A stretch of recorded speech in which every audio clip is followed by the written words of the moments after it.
So, I'm just gonna sit on the press start menu again, just in case there's another attract mode.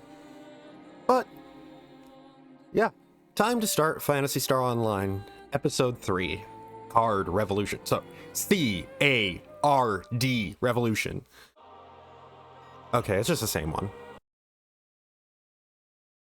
So, as you may guess from the title of the game, and that little opening thing, this is not Phantasy Star Online as I have been playing. This is the simplest way I can put this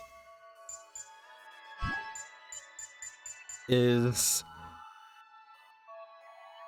they took the assets from Phantasy Star Online Episode 1 and 2 and made a card game with them. And that's really it.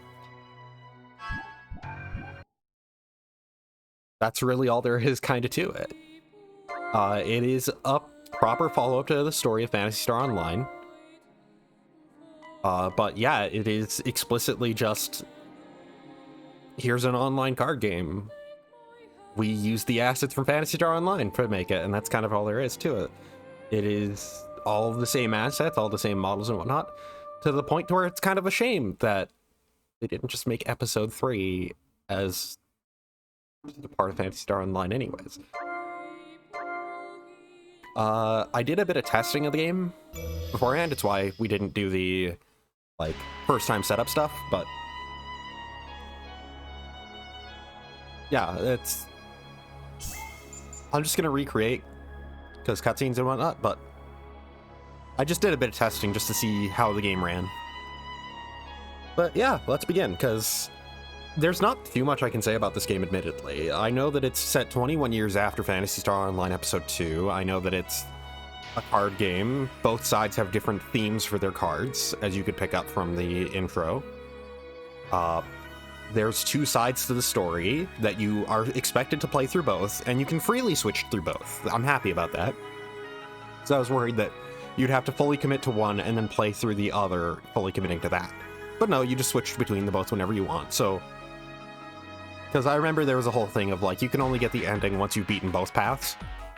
And it's the second, like... Basically, it was like, you can only get the you can only get the hero side ending if you beat the dark side. You're gonna get the dark side ending if you beat the hero side.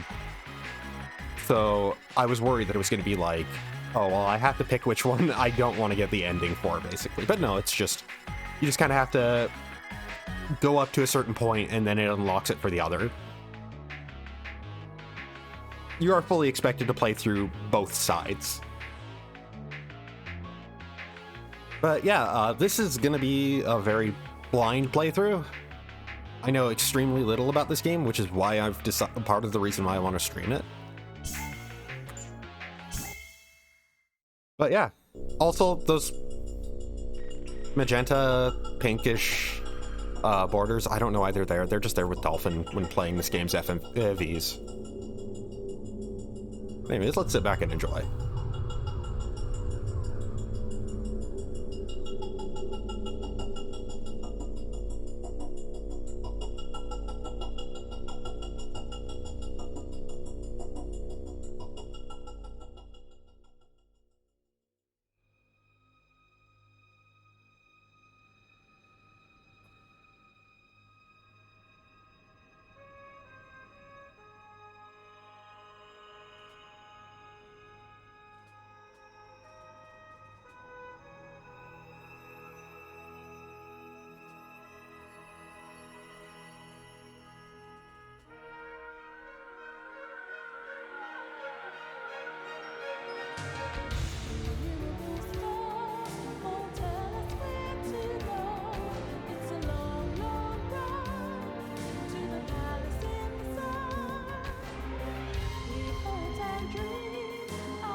I'm happy they kept the Whole New World, the opening theme from PSO.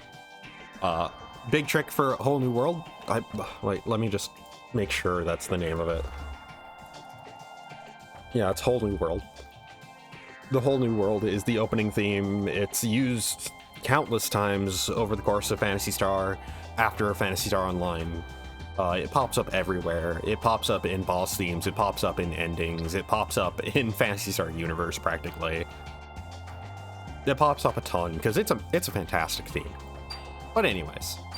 So, time to create our character. So, this doesn't matter. Like, to my knowledge, the only thing that matters is going to be our section ID. We're just creating an avatar, basically, and just picking which one we liked from PSO. Once again, this game is just using the assets from PSO to make a new game, to make a card game with it. I think I went with this face, or it might have been just this face. No, I just set the hair to red. I think I might have darkened it a little.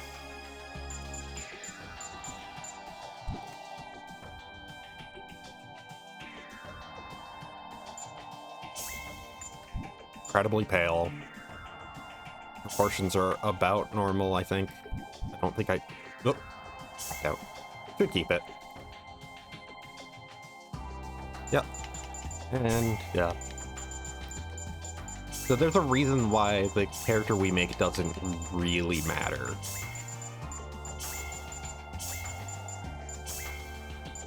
That's gonna become immediately apparent. As it's a not blue burst, the name Yoshara leads to an Oran section ID.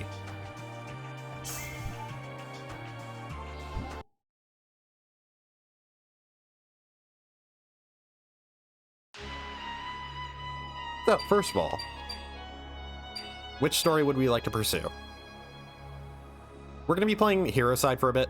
This specialized investigation team follows the direct orders of the Pioneer 2 principal government. Using the new C.A.R.D technology, this team solves various types of dangerous cases. ARCS, this armed group challenges the Pioneer 2 principal government system.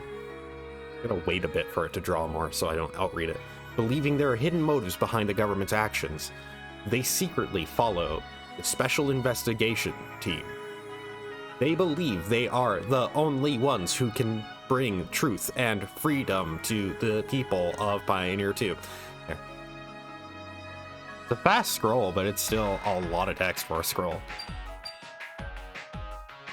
Yeah. You may notice, first of all, on the Hunter side,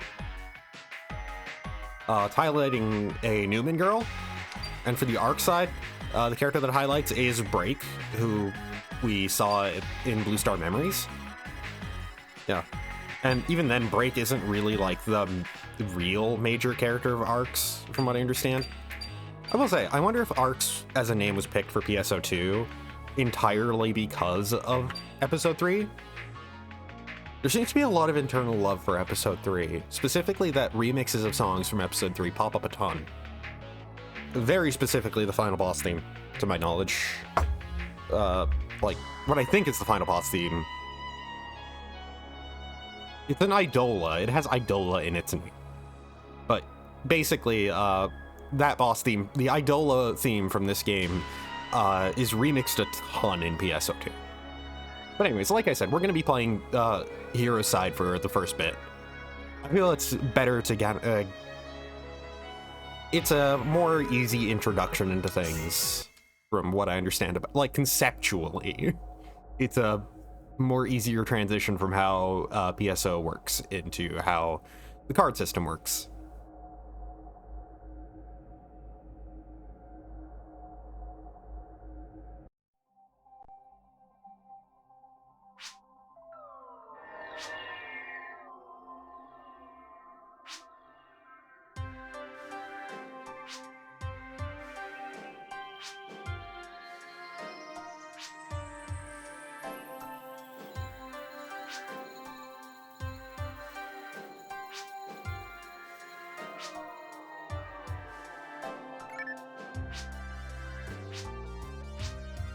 So yeah, instead of, we are still on the Pioneer 2 as the story introduction kind of established. This is all still taking place on Pioneer 2 because, for whatever reason, the government has been stalling actually settling. It has gained independence, though. It is an independent government now from the government of Coral, the home planet. But anyways.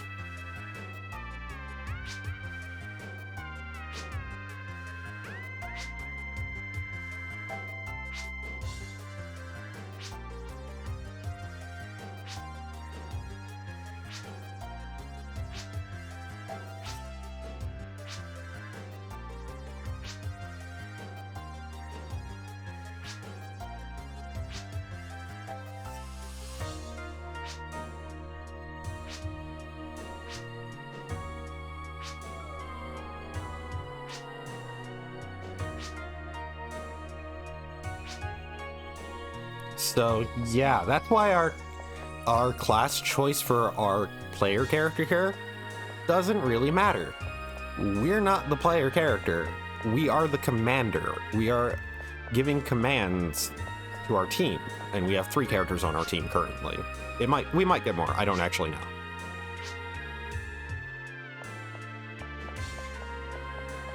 Let's go meet our team.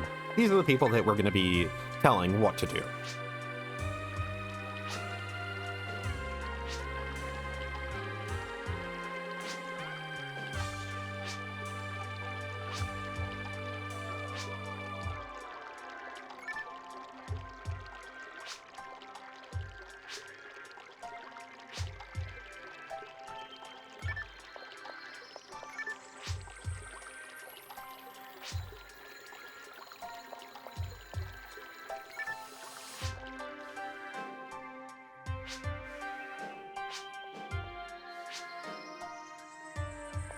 So yeah, met Crayons first of all.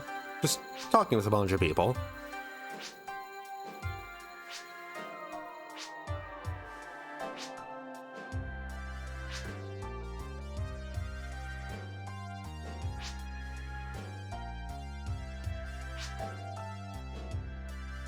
As you may guess, due to the fact that this is, a two-sided story, and both sides are probably going to end up in about the same place, this is pretty much... I'm gonna guess that this is gonna be a story that's largely gonna have both sides kind of converge. Not directly team up, but kind of converge in their ideals and what's actually going on. Both sides kind of, learning, about the truth of everything, and yeah.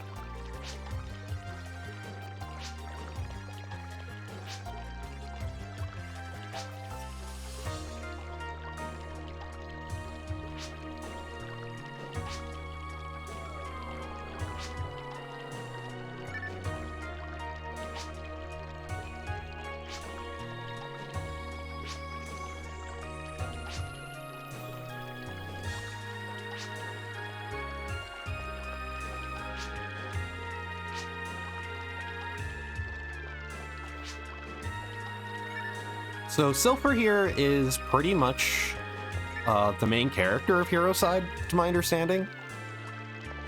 It's why she's the one that's kind of pointed out in the in a lot of stuff for this game.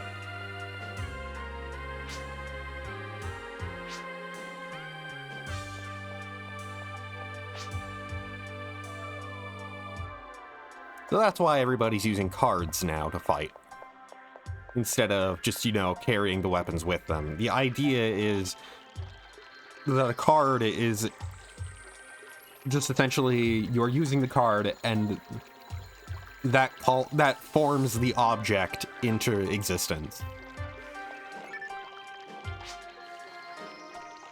And that the other reason why this is a card game and not just us still just playing PSO is because we're a commander. We're not actually directly there. We're telling our forces what to do and where to move and when to attack and whatnot.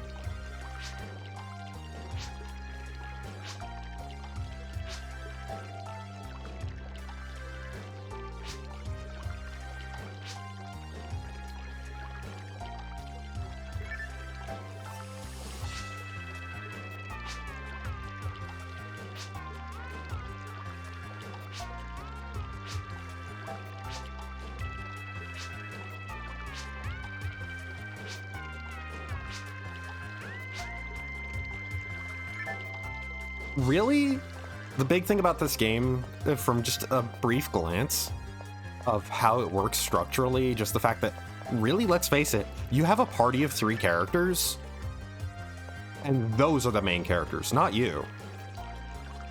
So really, this game wants to be, like, from what I can tell, a more traditional JRPG story, and have its own, like, traditional, like, party of 3 for both sides, but also wants to be a card game.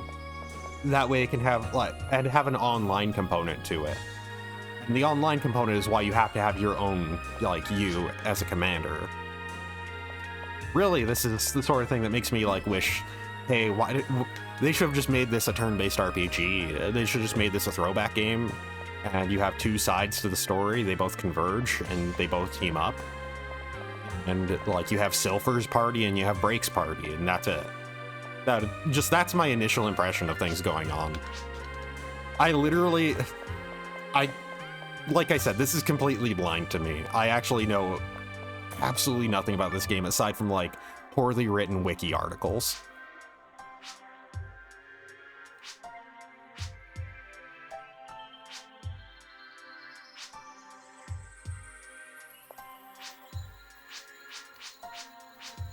I was hoping if I talked to him again, I would be told about said other jobs.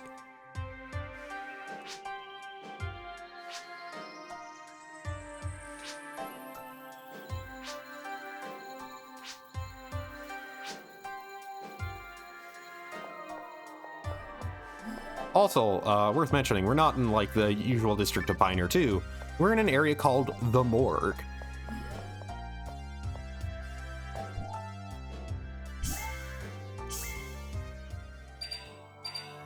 So, yeah.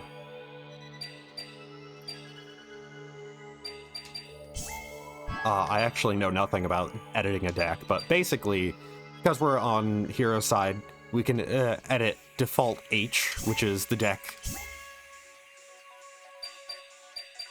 So let's just see all types of cards that are in it.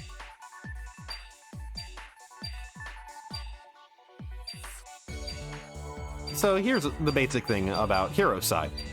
The cards for hero side are all equipment. This does mean that the cards for dark side are not equipment.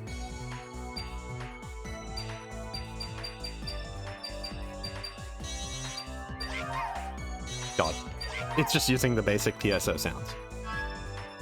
I do have to say, I do like the music so far. Okay. When you're editing your deck, you can pick which specific character goes with that deck. And yeah, we're definitely gonna unlock a lot more characters as we go. But yeah, as mentioned, Silver is kind of the main character of the game right now. There's another character that isn't Break that is the main character, the other main character of the game. But yeah. She's a hunter, and in terms of... Oh. We have a deck limit of 30. We have, like, very few cards over that limit. Like, we have very few cards currently. So, as it currently looks, we have item and action cards. There's also assist cards, but I don't have any, so I don't even know what those are. Out of our item cards, they're just different equipment. It does look like, if it's grayed out, yeah, this character cannot use rifles, so this is going to be presumably following some PSO rules on classes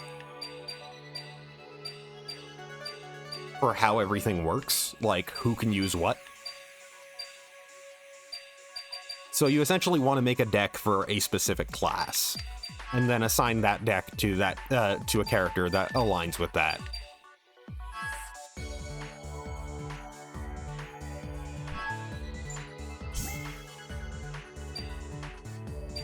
We can, if we want, create another new deck, but we don't have much. And yeah, that's really it. We just don't have much.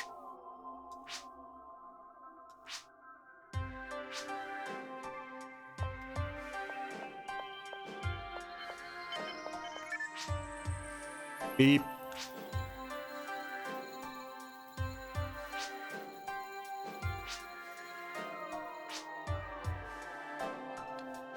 So yeah, that's the other thing, is each character also has their own strengths and weaknesses and whatnot. And you're basically picking, like, let's just see.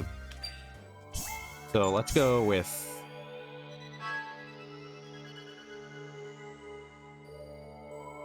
Silver, human role, hunter, Newman female. Silver, Sing. What does Sing mean? What does Sing mean? I don't know. She doesn't have any bonuses. She doesn't have any additions, like, to her. She's pretty basic.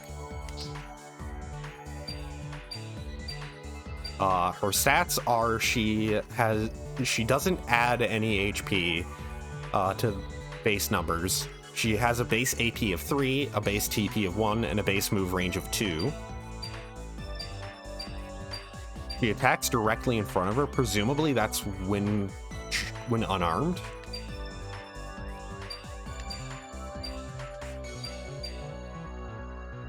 There's obviously going to be a lot more going on these cards than I can tell. Like, I'm pretty sure the array of colors, like the color strip right at the top and the like different colors on the side, those probably mean things as well. Yeah, Kran's here, Humar, hunter, ranger, well, human, ranger, male, has fixed range and experience bonus. Enolis has tech. She's a force human female. So, oh, I can also get descriptions. Fixed range. The attack range of equipped items, or a character if no items equipped, remains the same, regardless of action cards used. We'll get into what action cards mean. But basically, just, he's always going to have the same attack range, always. Experience bonus.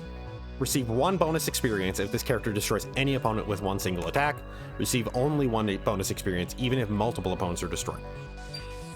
Tech. Using tech cards costs 1 less action point. This effect also occurs with if any item is used with tech. So yeah, once again, this is still a lot of stuff that means functionally nothing right now.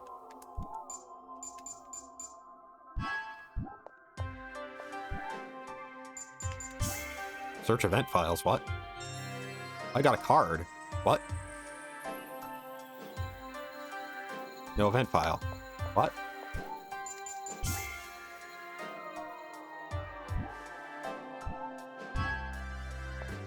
Let me just type out what's going on in my head right now. What?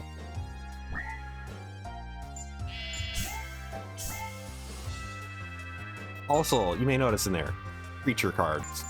That's not something that Hero Side uses. And yeah, Hunters and Arcs have their own specific things for what cards both sides use.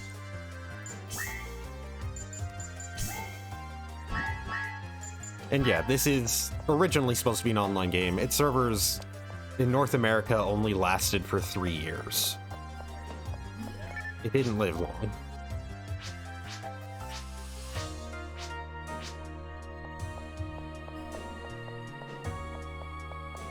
But anyways, we've talked to everybody, so let's report back.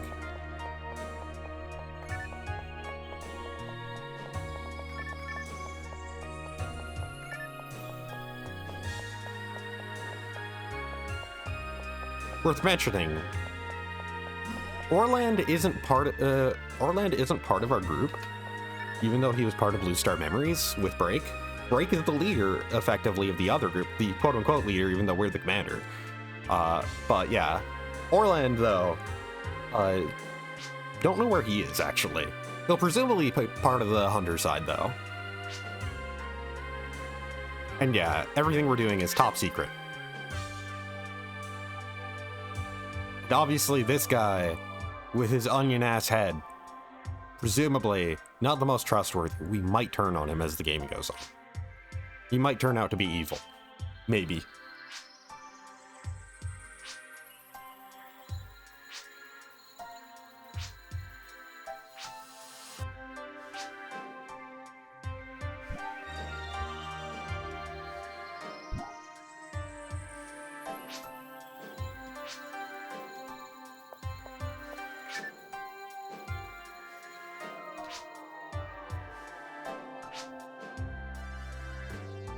So yeah, the name The Morgue is specifically for the card lab.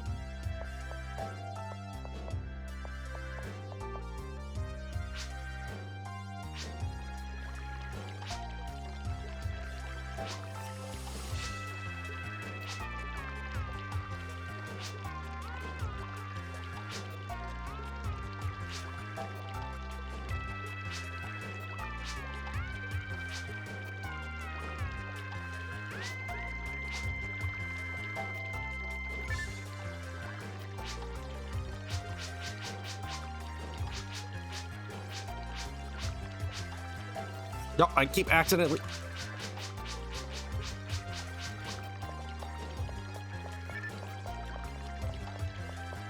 I assume that after, like, talking to everybody, yeah.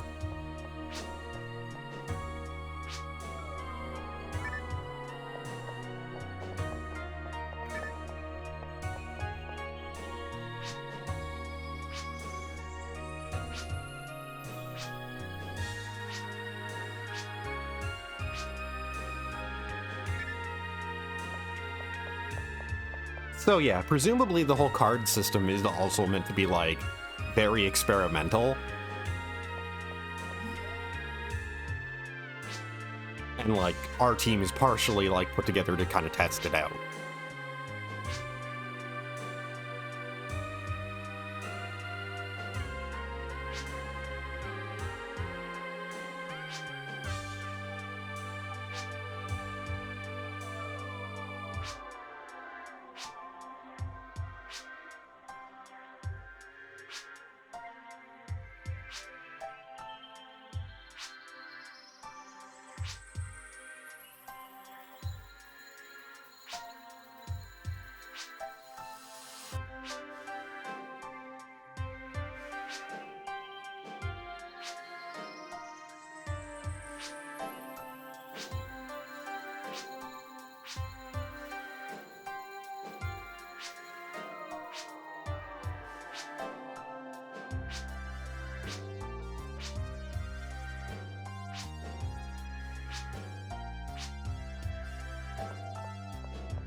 I'm not going to be deploying crayons for the first mission.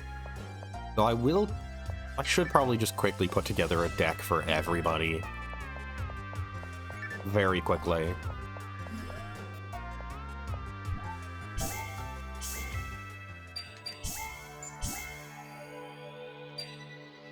I'll just put together a deck for a ranger. And already see the stuff that he can't use. Might as well just add all the stuff that he can.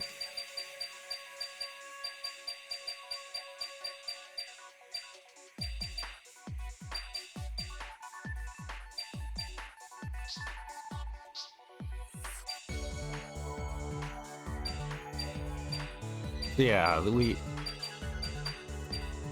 worth mentioning that, yeah, you can kind of tell we don't necessarily attack just by using our items. We attack with actions over items.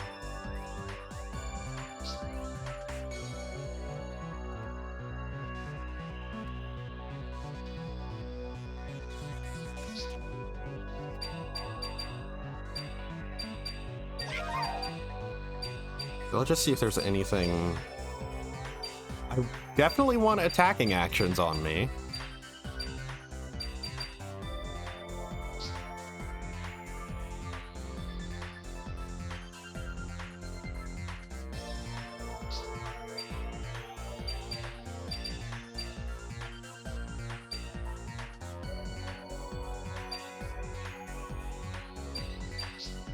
Mag.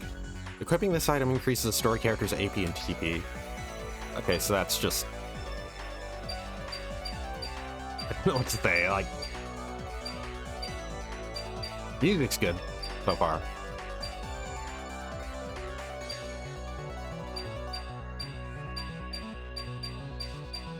Yeah, I definitely want more action cards that allow me to attack.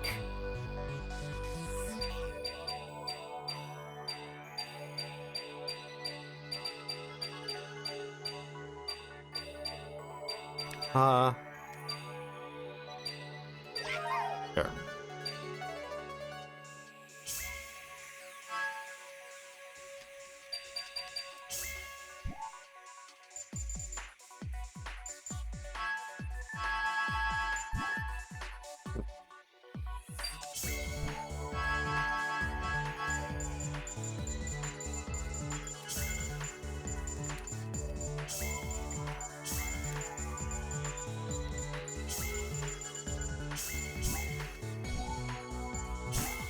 We'll just name it who it's supposed to be given to.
Yeah, she doesn't really have much in the way of access to defensive stuff, so...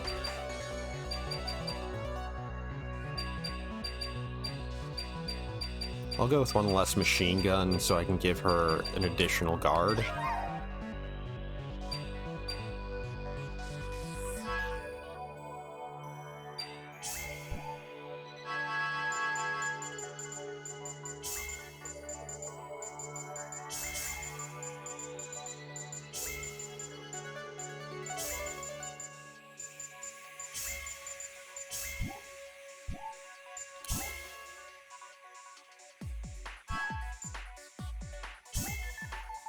Well, there's our 3 decks.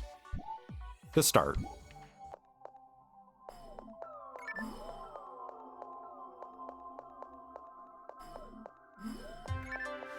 Well,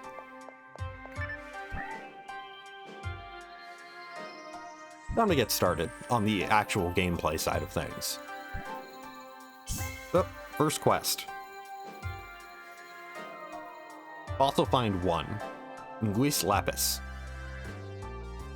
So, this is a government mission, and the fossil of a giant creature was recently discovered in the newly developed area on Ragol. The investigation team was quickly dispatched, but we received word that they've run into trouble. We must hurry to their aid immediately. This is the structure of the map. So let's go. The rules are... Battle duration is no limit, phase duration is no limit, all cards are allowed, all card types are allowed.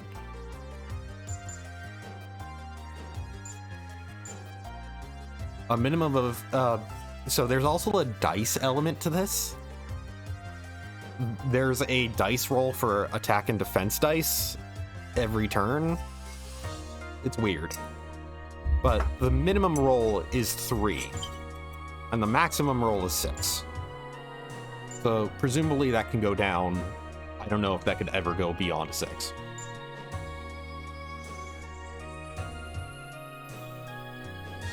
Dice boost is activated. Deck shuffle is activated. Deck shuffle, it's a mulligan. Deck loop. I'm guessing that means that you can't run out of cards. That once you run out, you just shuffle everything back into your deck. Characters start with a base of 15 HP. Team HP is just defeat the player. Dialogue is on. That's the only option we can actually change for this. So we could, if we want to, turn off dialogue if we were like doing a rerun of a thing. And dice exchange on high attack. I don't know what that means. Then deck selection. We only have one slot for this, so I get to pick which deck I want to use. Let's go with Silphers. And yeah, this is a 1v1.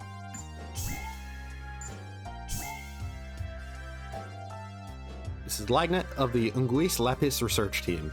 As we were getting underway with our investigation, we were suddenly attacked. Please send help. We do not have any concrete information regarding the nature of the attackers, so extreme caution is advised. So yeah, this is going to be a decidedly incredibly more story-focused experience.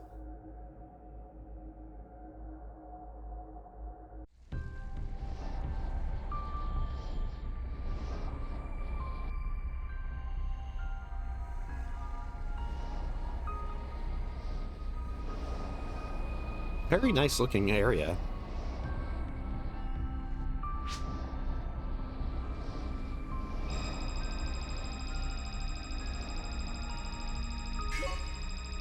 You know, Laura, her dialogue was blocking my dice roll, but I rolled higher, so I attacked first.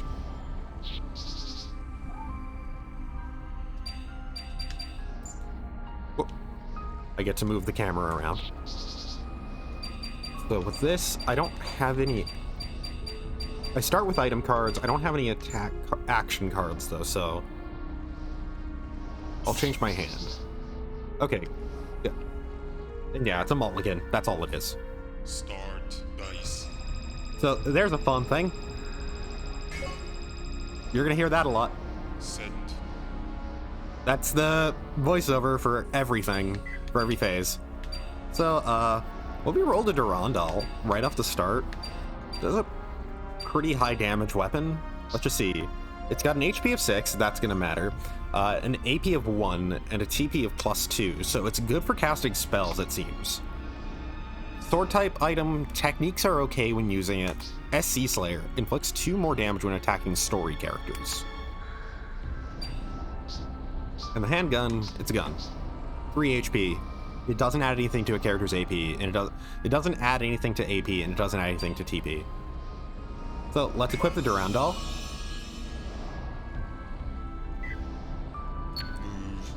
Go into our move phase. So, you may have noticed something if you're paying attention to the attack dice. Our attack went down. That's not like us attacking. That's not like a damage number. That's our action count. We roll at the start of every turn for how many actions we can take when attacking and how many actions we can take when defending. Action. I'm not moving and I'm not in range for anything anyways, so. And also, player who goes first cannot attack on his very first act phase. Draw. And at the end of the turn, you draw cards. You draw, yeah. Change. And you can also discard cards that you have. That's the point of the draw phase, is you are drawing up to a specific hand size and then choosing to discard. So you are choosing to discard potential cards. Anyways. Defense. So because of them placing a Poison Lily right in front of me, they're going to attack with that. It's going to do 1 damage, and it's going to have a chance of inflicting paralysis based on how they roll. For 3 turns... I think that was unsuccessful. So my Durandal took 1 damage. So the currently equipped weapon, the currently equipped item, is what takes damage first. before getting to me. So, yeah. So, for my attacking actions, I'll spend 1 to equip a handgun. Now the handgun's in front, and that thing only has 3 HP, so that can get broken pretty quickly. I'm not gonna move. Action.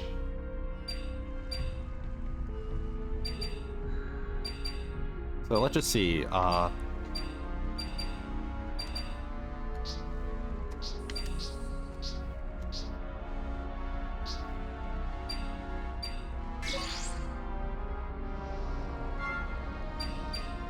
So, presumably because I'd have to cast this. So, casting this, well, it'll do a TP plus 2. I don't know what that means. And it'll also take 2 of my actions, my attack actions for it. Or I could use Long Arm with the Durandal. Attack the Poison Lily right in front of me.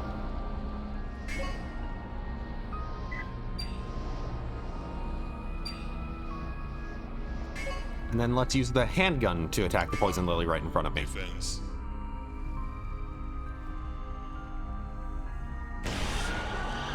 Oh, and it died. Get 3 experience. I already have a handgun equipped, so let's just get rid of this for now, and let's draw up to 5. Change.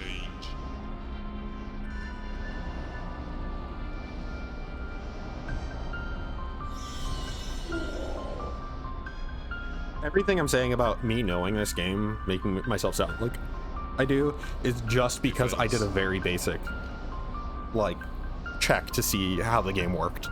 Like, how the game performed, really. But anyways, this boom is going to do 3 damage. I don't have any defensive stuff equipped, and I don't have any defensive actions. So it's just going to hit me, and it's just going to hit my handgun and break it. Presumably the items having health is how you get around the fact that the dark side has, you know, summons. The dark side fills the field with monsters, and you just equip weapons. Like, hero side just equips weapons. Presumably that's kind of the balancing factor there. But anyways, Lyra here is now going to be directly attacking us. And our Durandal took 2 damage. Change. Dice. So the way that I'm going to win this is pretty... Obviously, it's going to be us attacking... It's going to be us attacking Laura. So Slicer here is a Dark Slayer, inflicts 1.5 times damage when attacking dark creatures. No dark creatures are up. This is a Minor Slayer, inflicts 1.5 times damage when attacking characters with 3 or less HP, no effect against story characters. I mean, if they have 3 or less, they're gonna die anyways.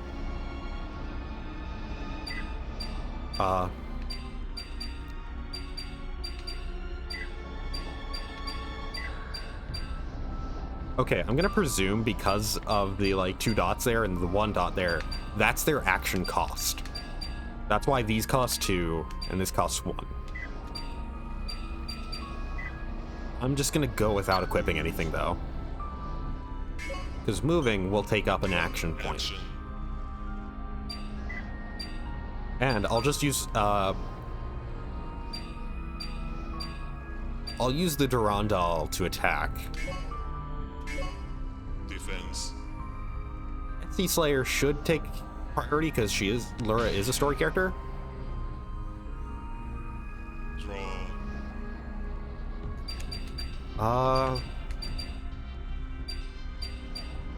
Get rid of Slicer. And I drew a shield. Change. So I drew a defensive item. The Durandal's definitely going to be broken this turn.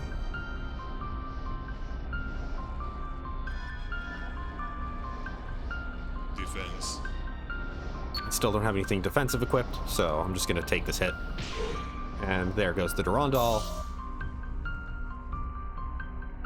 And, okay, that additional thing was also damage through my equipment.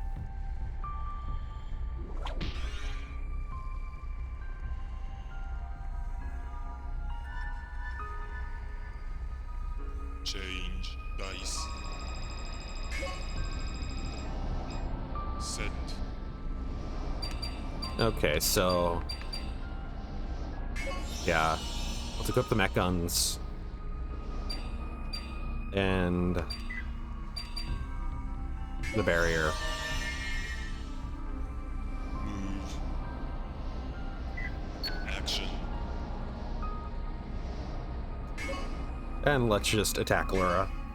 No need to Defense. attack anything else right now. They're not too big of a threat, I feel. Yeah. Draw. Lura's probably going to be down next turn. Change.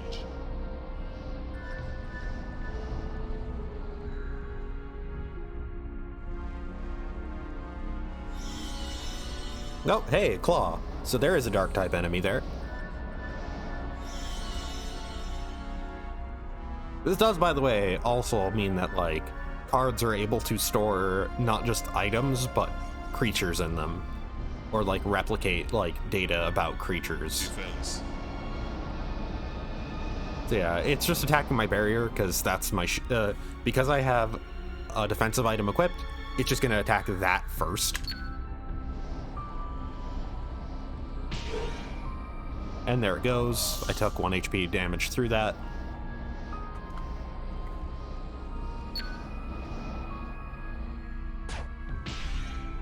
Well, my mech guns are almost done.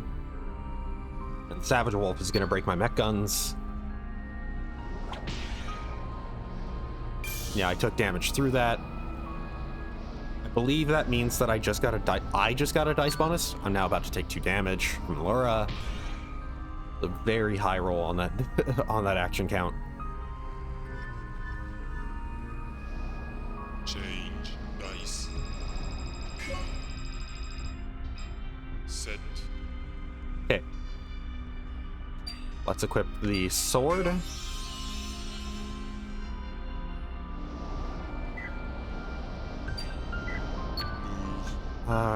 Reason why I'm just going with the sword is because... so, you assault with the sword to add assault effect to the sword. Defense. So this is going to be 9 damage. There we go. And there. E rank.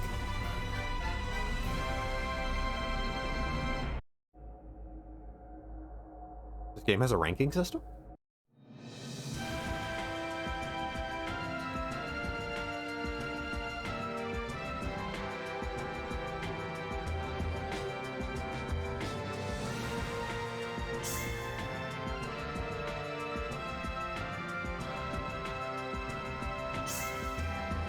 Her deck was the High Lilies, but we only saw 1 Poison Lily.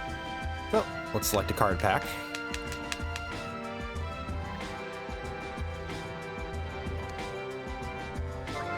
It was this one.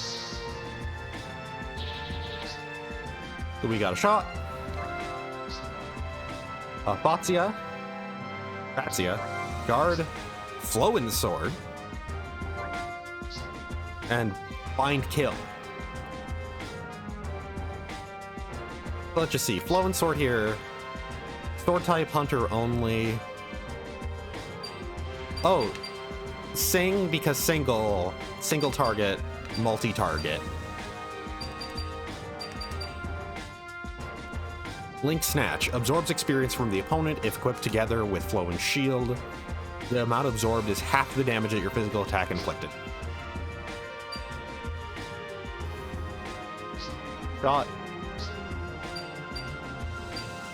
Yeah, it's the sword range of the 3 in front of you, but also 1 space away. TP power and immobile. Increases physical attack damage that you inflict by 1/3 the sum of the TP of this card and the TP of the story character equipping this card. Immobile. Roll 6 or higher after successful physical attack to immobilize the opponent for 3 turns. It works against hero, dark, item, and creature. Bind kill, attack action, story character block, paralyzed, death. A physical attack destroys an opponent who has a paralysis condition. No effect against story characters. So basically, if I were to have a deck that I had a lot of access to paralysis, Bind Kill would be a way of capitalizing off of that, because I'd be able to just then play this as my action card and just kill with it. And then Guard, which I have a bunch of. Seems that the research team is safe and sound. They've sent word expressing their heartfelt thanks. Thank you for your efforts and good luck on your future assignments. C.A.R.D Revolution.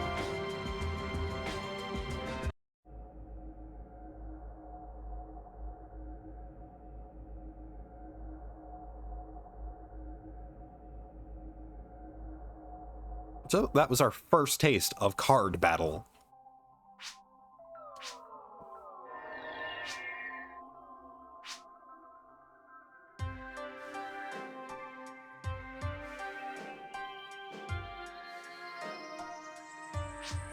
I like you way less than Tyrell. Gonna get that out there.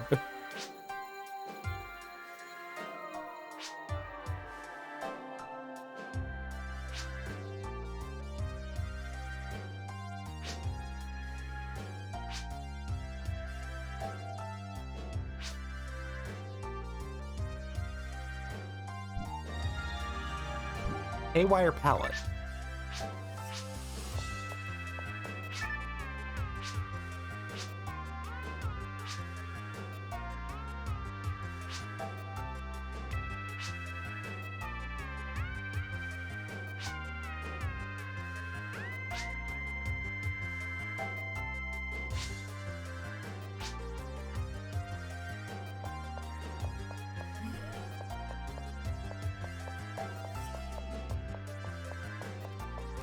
Everybody's dialogue change after that first one. Okay.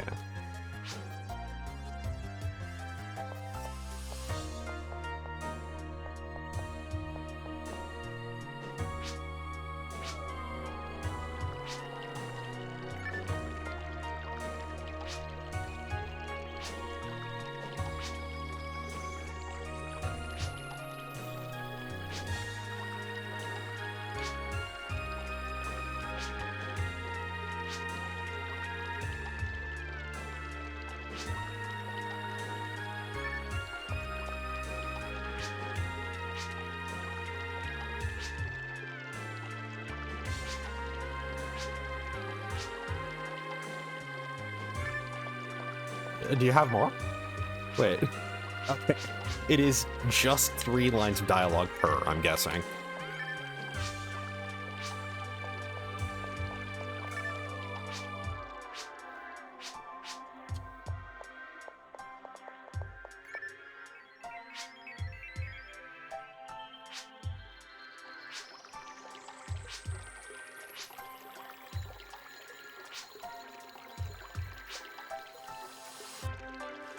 So not actually weird, just researchers are just have 0 sense of self-preservation.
So, time for mission 2.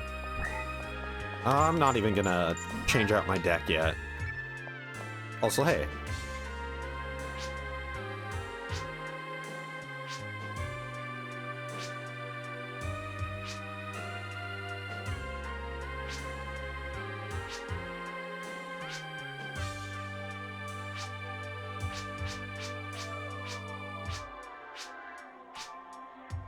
So, no side jobs yet.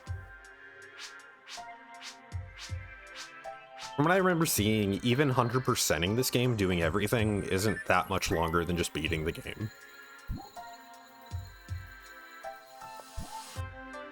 So, let's see. Yep, Haywire Palette is all we got. This mission concerns the high-speed transit net, the crown jewel of Ragol's development. We've received word that the ARCs have caused a prototype pallet vehicle to malfunction. I'd like you to stop it before it causes any accidents. So, it's a bit longer than the previous field was. Same width, one more space of distance. Yeah, we can see that while they're not settling on Ragol, the big deal is the fact that they are developing it, they're making places for people to live and whatnot, but they're still refusing to let anybody live on it.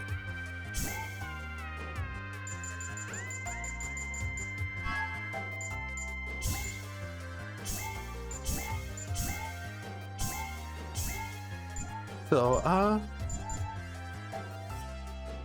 let's go with the no list this time. We're going to be going up against Endu. And Endu's deck is called Rampage. Actually, I'm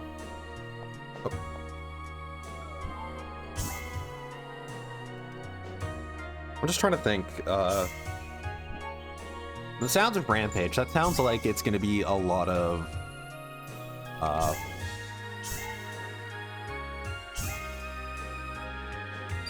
things. So I'm just like kind of questioning, like,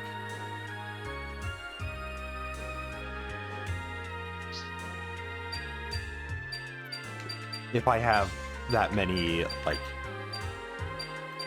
multi-target things. So that's single target. That's single target. Barda is multi, so Barda will hit multiple things over the course of its trajectory. Due to the larger size, I'll go with Crayons this time, actually. Due to the larger size, the fact that I'm guessing that Rampage means that, hey, there's going to be a lot of monsters. He's going to be flooding the field with monsters.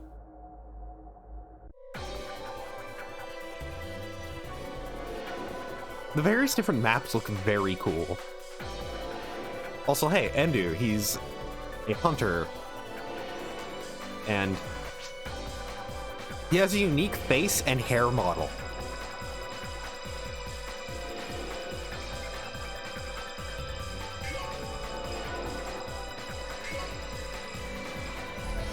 Well, Endu goes first. But yeah, Endu has a unique face and hair model. His innate weapon is Flowin' Sword. Endu is, my understanding of what I know about the story of this game, Endu is effectively kind of the dark side protagonist. He is super important.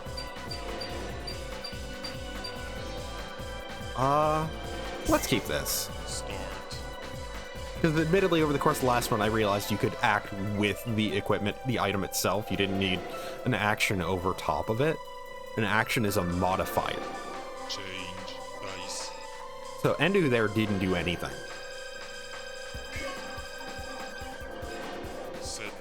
Just a 3/3. Don't got much that I can do. Rifle would be able to hit him from this distance. Action. Let's just stay here. We're a ranger. We can hit him. Defense.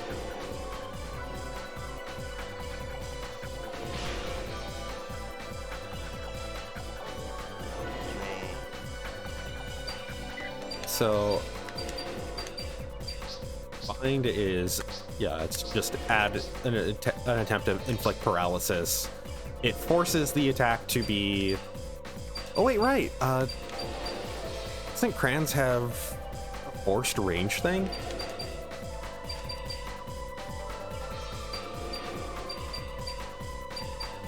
Anyways, whatever. Yeah, don't really need to worry about inflicting paralysis right now. I'm just gonna shoot him.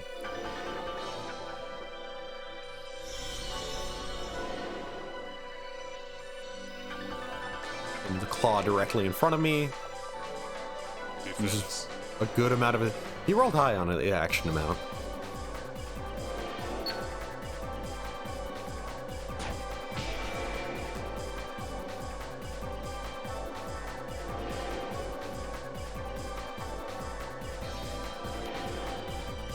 Oh, there goes my rifle.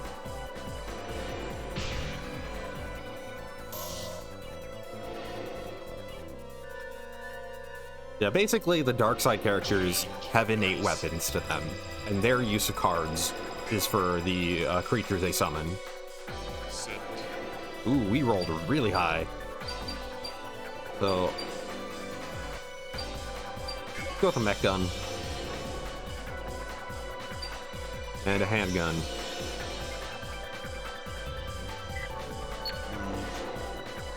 Well, let's stay in place. So we would attack. Attack would add 1 AP onto what we're doing. Oh, mech gun is multi-target.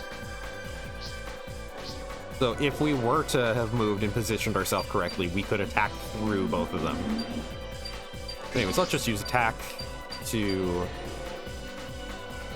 attack on the mech gun to get even more AP from it. And yeah, we cannot attack in diagonals. Well, so actually then I'll just use...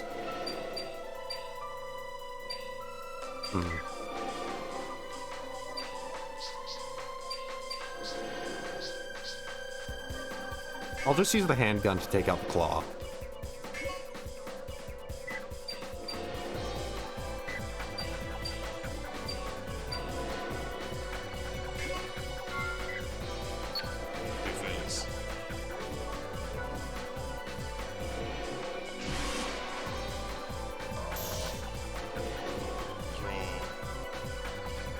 Okay.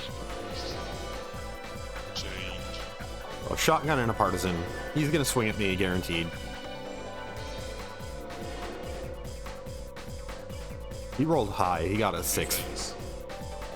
Though he is just swinging at me.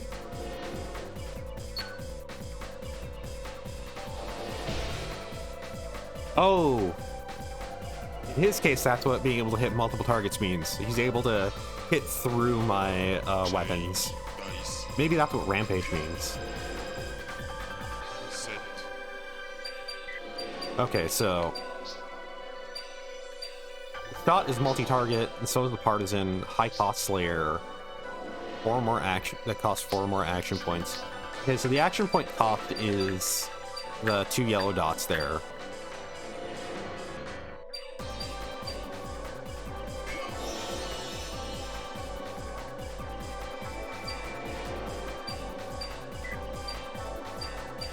Now let's just go with that for now.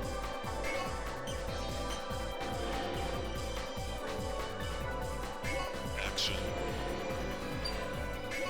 Let's attack with the mech guns. Defense.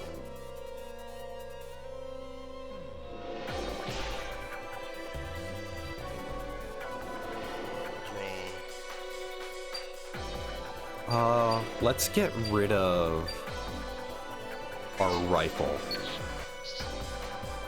Change.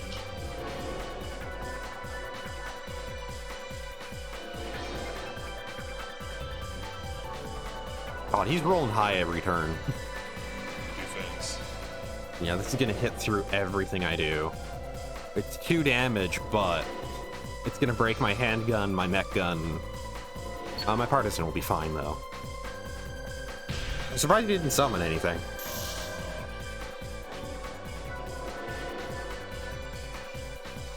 Change. Dice.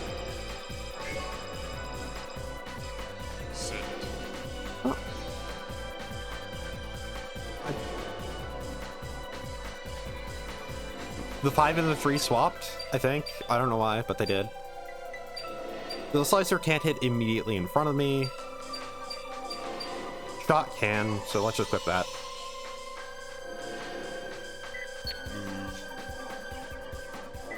Let's stay in place.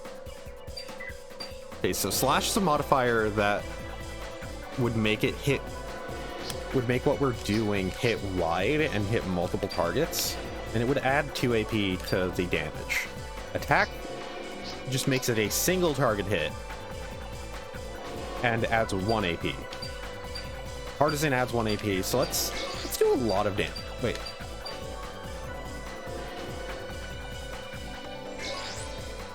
Do those both together with the partisan. Defense.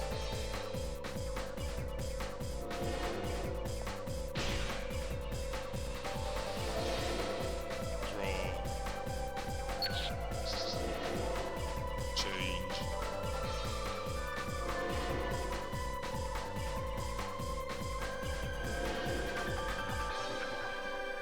Defense. There goes my partisan, and my shot's still perfectly fine.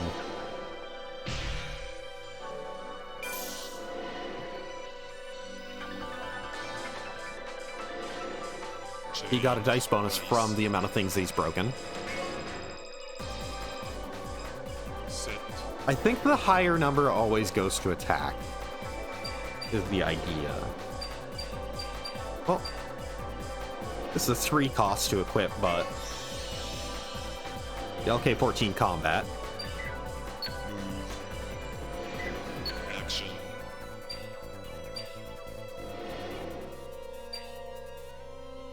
Two to my AP. Let's attack with that, yeah.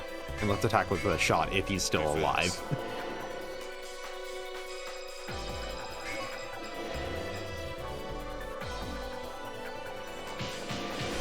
I didn't inflict paralysis, but whatever. Doesn't matter. E rank.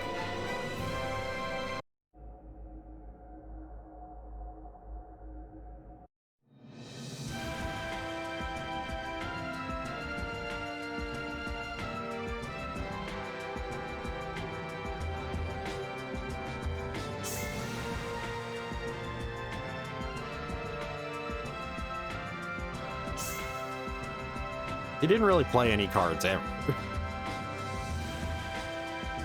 He just kind of walked up to me and started swinging.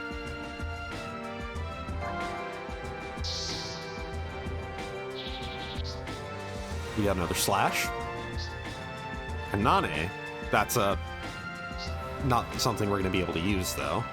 Another attack. An NA attack. And a guard. Machine, creature, attack okay. Aerial assassin, leader, aerial. So it does increase damage against aerial creatures. It's a leader, so all Canadines gain AP equal the number of Kanane on the field. During your move, skip over any ally or skipping skip over any ally or opponent character. Skipping over costs 1 action point more than a normal move. Can't land on already occupied blocks. I wonder if this means that we can use the Kanane.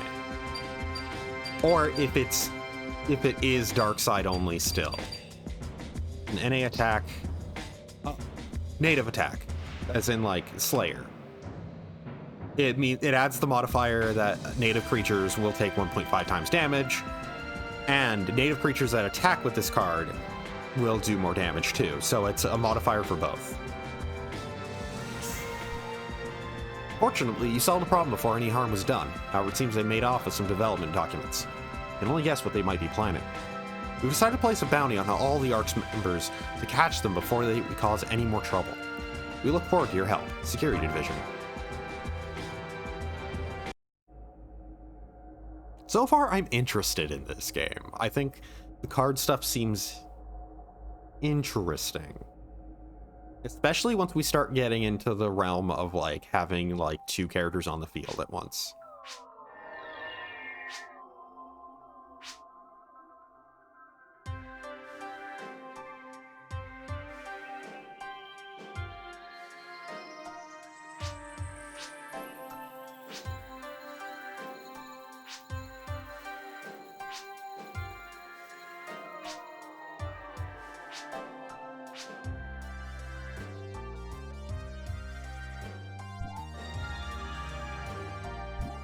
We got 2 more missions this time. Via Tubus.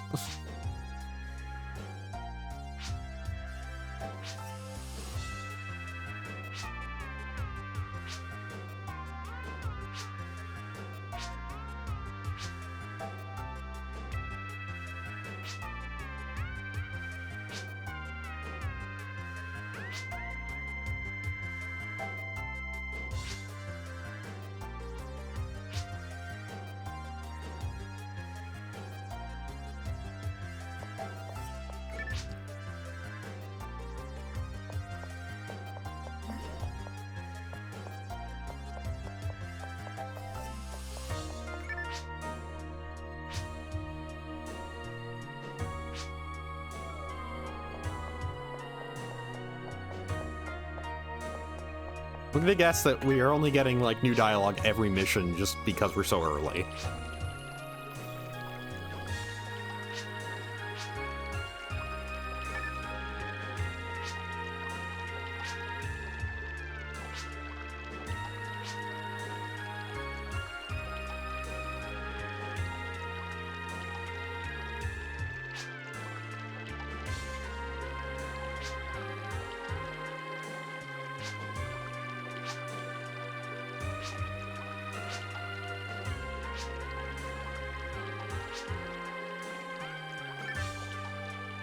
He seems to say, I know I don't look like it, a lot.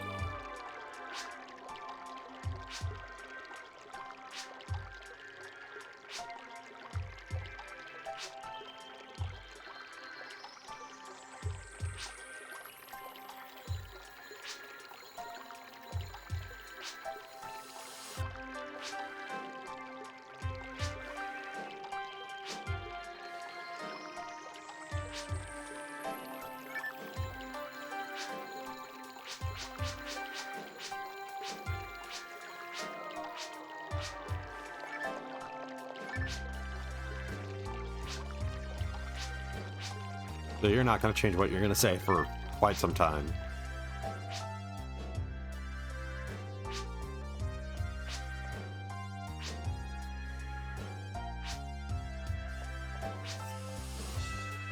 Okay, so this game does have a form of holographic cards where they have added effects on them.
Yep. When I mash hard enough to get through this, and I'm just pressing A again. I really enjoy it when a game lets me use the cancel button to skip through text. Then I don't have the worry of accidentally, like, starting up a prompt again.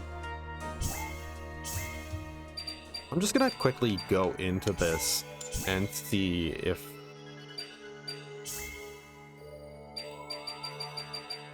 So yeah, it's not gonna show me the creature cards that I have.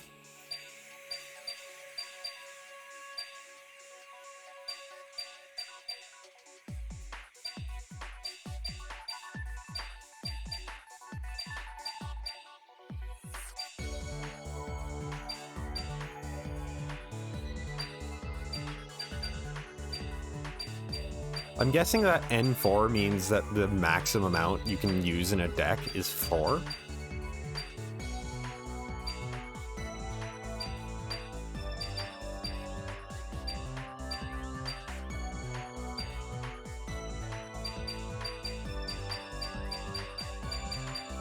Let's go with one less guard.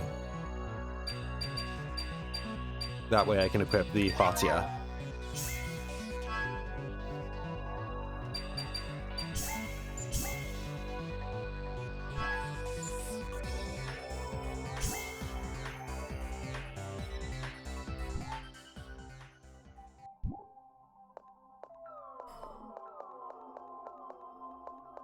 Presumably, if the servers were still a thing, like, there'd be events that you could, like, download cards from.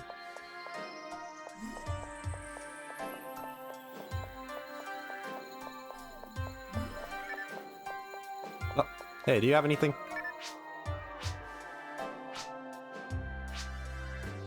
Okay.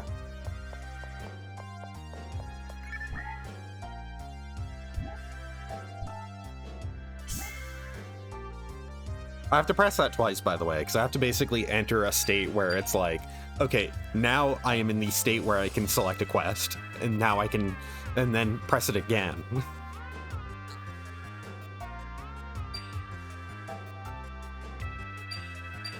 So, either we do Fossil Find 2, we'd like to send another research team out to the giant fossil. I'd like to guard this team against any further interference from the arcs. That's it. And it's a very big field. Or, sighting 1. We've received reports of a shady figure sighted in Via Tubis. It's probably nothing, but we'd still like you to head to the scene to investigate. So it's a longer field, but still only 3 wide. This one's just absolutely huge.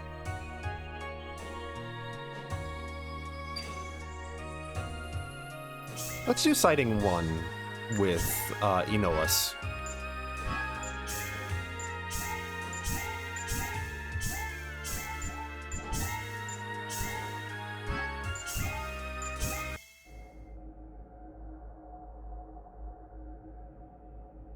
And we'll use Silver for the fossil find. For the return.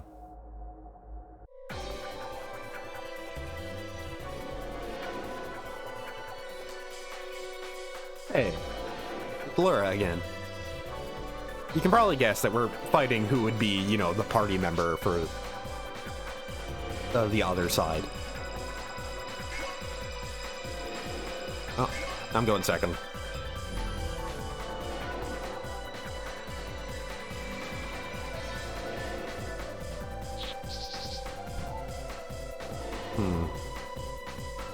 Keep wanting to use the C stick for this.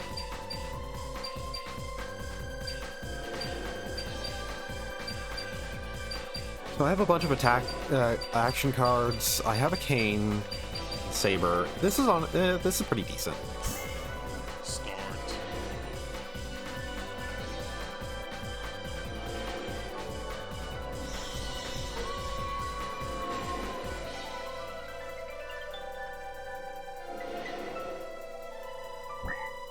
Change dice.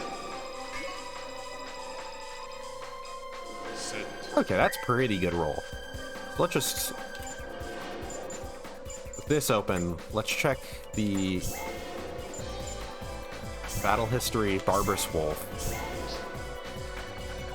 So this is how I'd be able to check my opponent's cards. During an attack, all Savage Wolves gain AP equal to the number of Barbarous Wolves on field. Stall. During move phase, move of all characters of both parties within one block left or right of this card will be set to 2, excluding this card itself. When receiving multiple move change effects, the effect of the highest move value applies.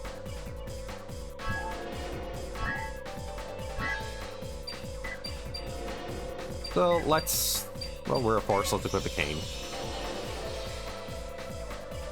And let's equip a saber. I'm gonna stay in place Action. because I'm gonna cast Foy. But I'm gonna cast Foy,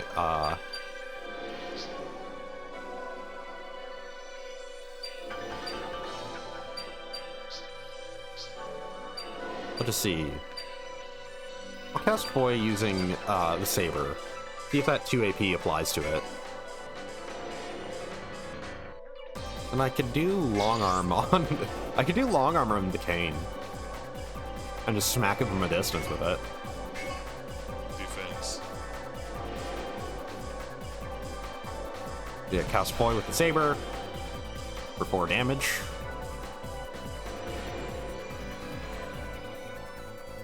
Do 1 damage using a long arm. Draw. Change.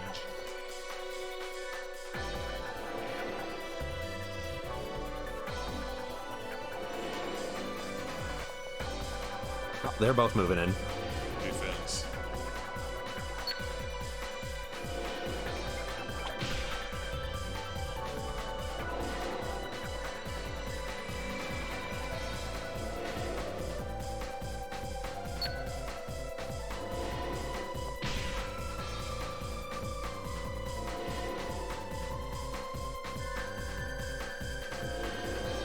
Change. Dice. So my saber's still alive. Set. Okay, so Rod TP power increases the physical attack that the damage that you inflict by 1/3 the sum of the TP of this card and the TP of the story character equipping this card.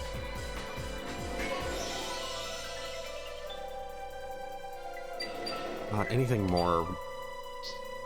Not the multi-hit though. I'll equip that next turn and I'll stay in place though. Action.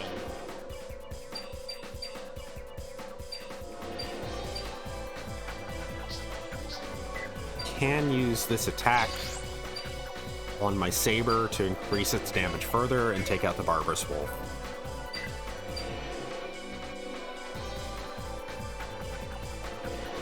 I wish I could get a summary of how much damage I'm going to be doing. Let's just see. Battle history. So, no, my cards. This is just total number of cards. Okay, the Barbarous Wolf only has 3 health left, so yeah, I'll just save. I'll just not do anything. I'm definitely not. Well, there you go. Dodge decreased the damage that did, so I should have done another attack. So there's no point in not spending all of my attack dice.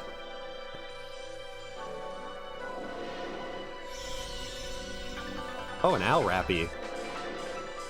That's a rare version of a rappy. Defense. Dash, I'm guessing that means it can move and then act the same action. She did use up all of her attack dice for that.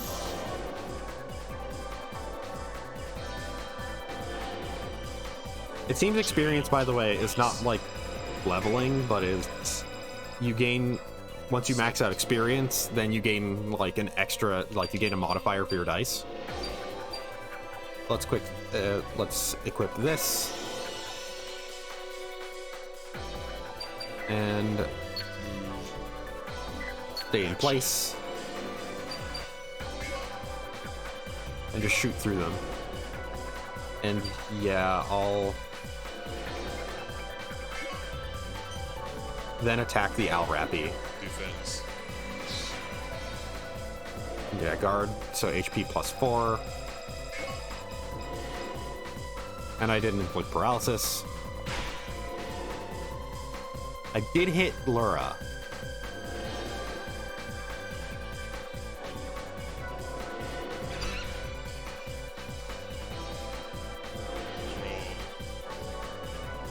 I'm guessing character cards, like story characters, do get upgraded over the course of things. Another Barbarous Wolf.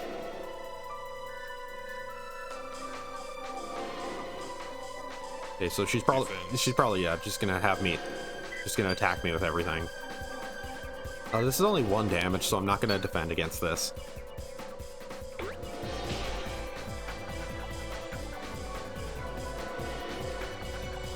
This is only 1 damage, so I'm not going to defend against it.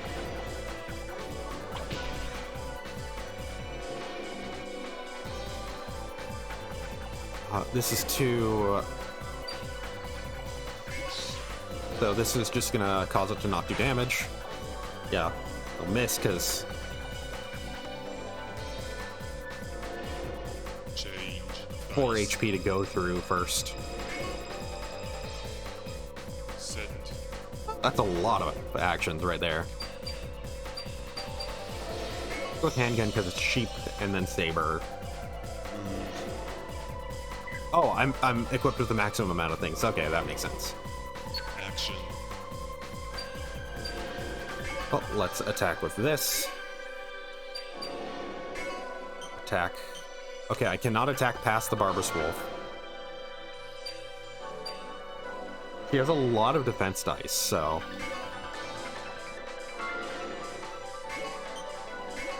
Take out the Alrappy, let's... If the Barbarous Wolf is still alive, and then let's attack in that direction. Nope, not keeping it alive. And it doesn't matter that I landed paralysis, so... Oh wait, it does matter, because I inflicted it on Lure. Wait, no, Lure has anti-abnormality, so it doesn't matter. There's the Alrappy down. Draw. Okay, and because the thing that I targeted isn't alive, it's not like I can just use the handgun. So, let's just see. The computer rolled a 4 on attack dice. So that was a cost of 1 to place a claw. Defense. It's gonna attack me.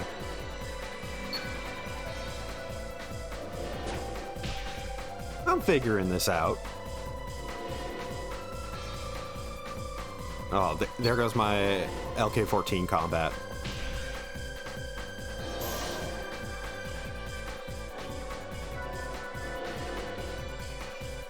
Change. Dice. Set. Okay. Let's go with a saber. Move. I'm pretty sure, yeah, my movement range is a 3, so...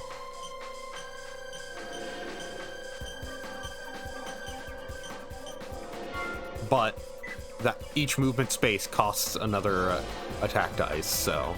Action. Let's just use Barda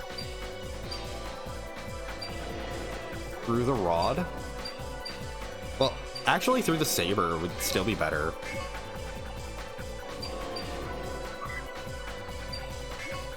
And the handgun, like, the claw's going down no matter what. But just in case it doesn't, I'm gonna use the cane. Okay.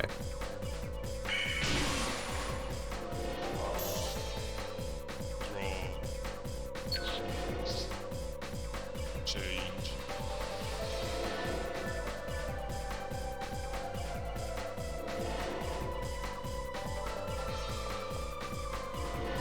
Defense. Only 1 damage versus the rod, so that's whatever.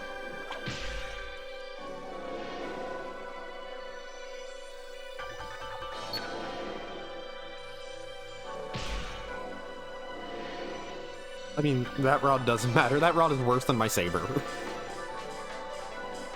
Change dice. Mainly just because I don't have high enough TP to Set. make it worthwhile. Okay, I should win this on this turn.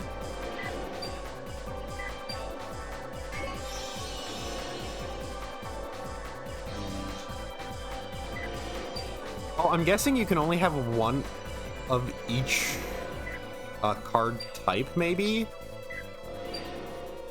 So I now have 5 things equipped. Action. But I couldn't equip my ice staff. So Zonda, the range. And it's a +2 to TP, so yeah, cane type item. Oh. Can add more UI. Just to see the current state of the field and tell me what the attack phase, what the act phase means. Okay, so it's a descriptor, but anyways. A TP power, so okay, I cannot have to hit the Barbarous Wolf if I'm doing that. So I have a lot of action points, so let's wing at the Barbarous Wolf. Wing at the Barbarous Wolf. Then Zonda with the Rod. I'm gonna save Zonda for next turn then. Defense.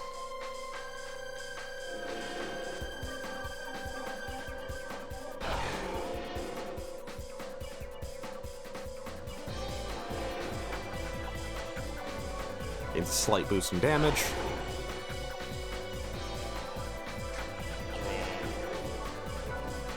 Yeah, I should have gone for another swing. Change.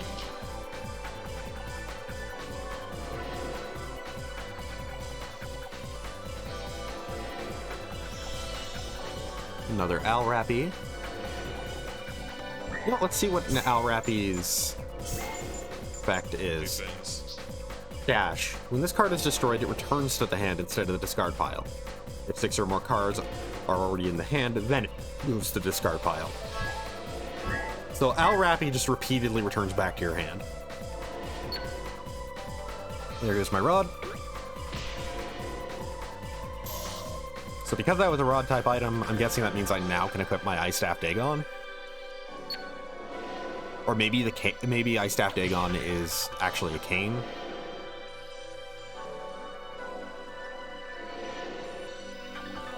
Change dice. Oh. Set. Okay, yeah. I might as well.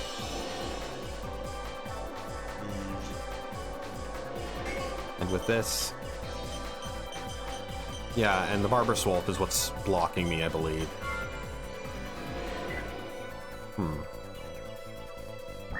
Just see...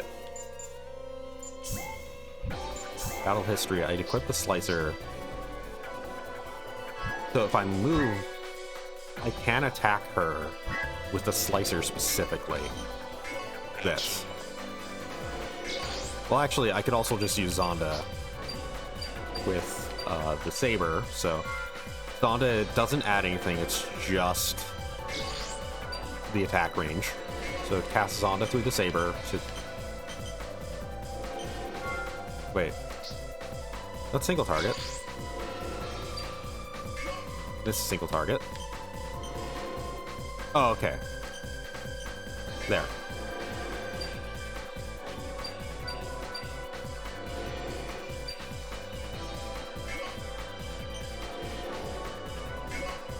Defense.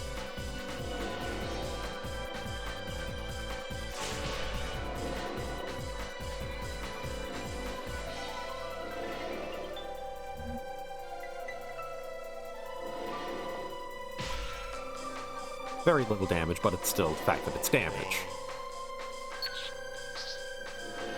Change.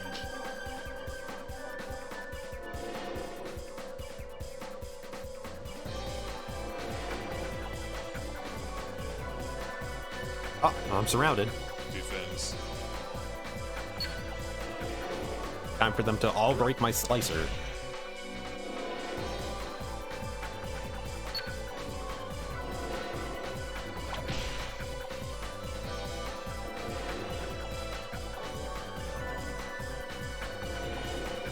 They didn't even break my slicer.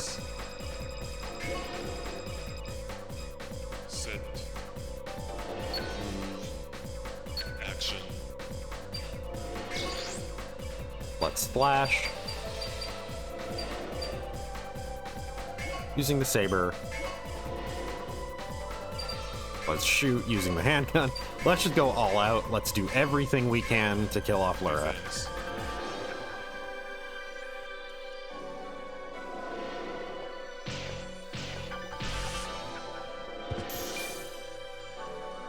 Yay, we got a dice bonus. D+.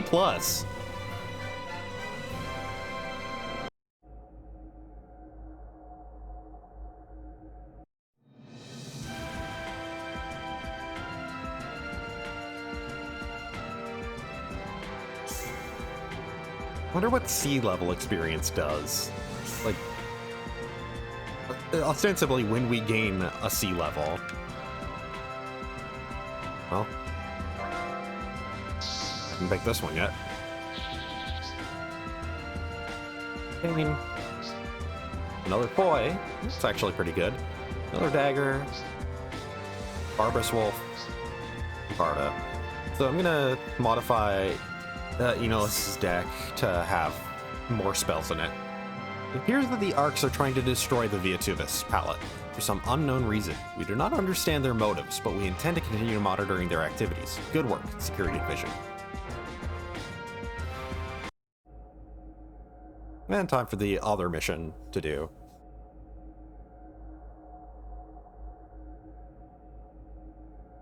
Honestly, I think I'll give Silver Barda.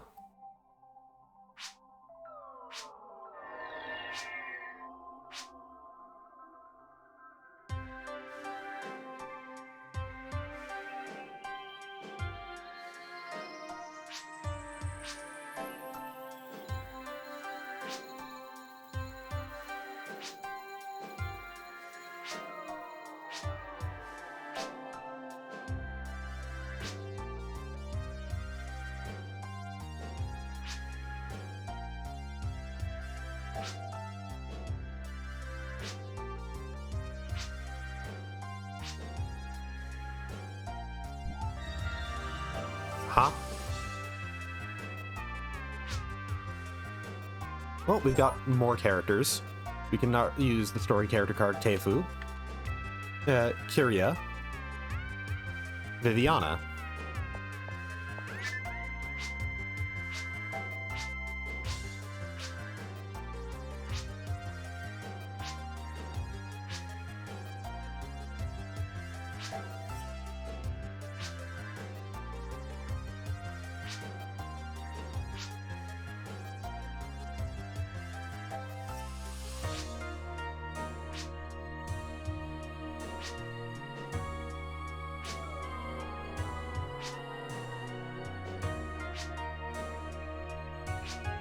No, this is gonna be an Oris.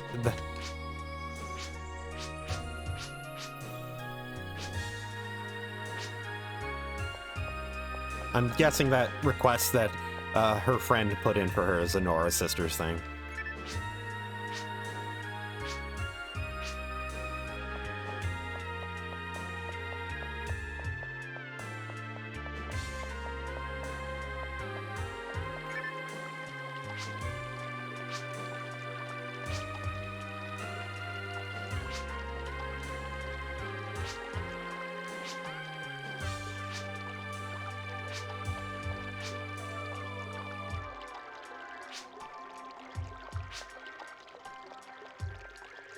Well.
I'm guessing rats there is like supposed to be like the CPU or something for when you're playing against offline battle mode stuff.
And we got a mission from her.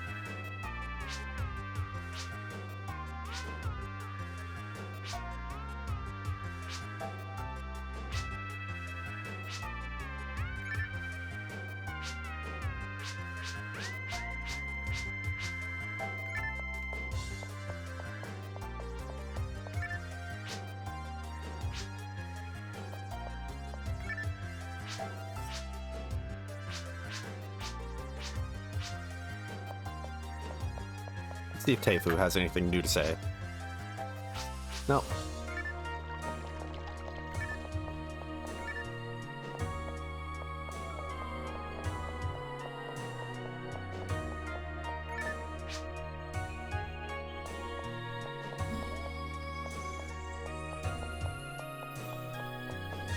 I'm guessing this is something for online play.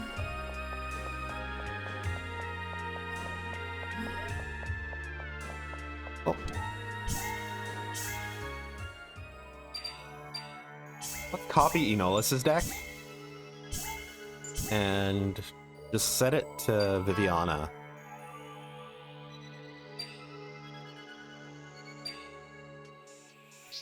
So Viviana, bonus TP raise.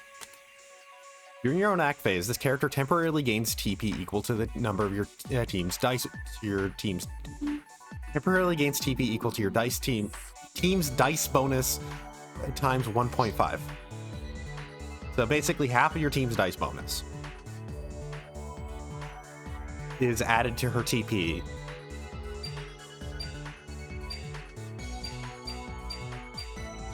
Ooh, Teifu has no health. Enemy bonus and anti-abnormality. During a physical attack, this card temporarily gains AP equal to the number of field characters, items, and creatures on the opponent's team on the field. So basically, the more things that are on the field, he gains a greater attack for.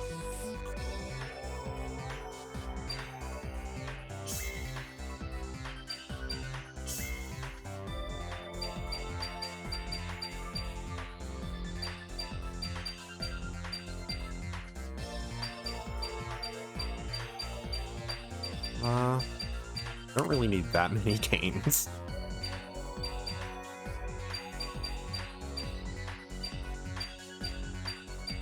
Handguns are good because they're cheap. Slicer, eh.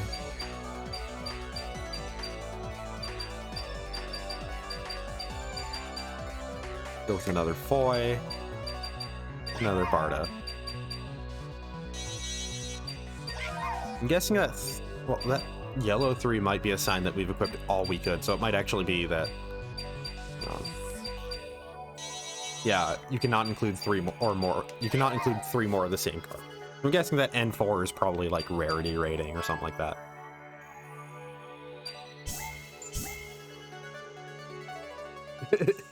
It's named Enolis, but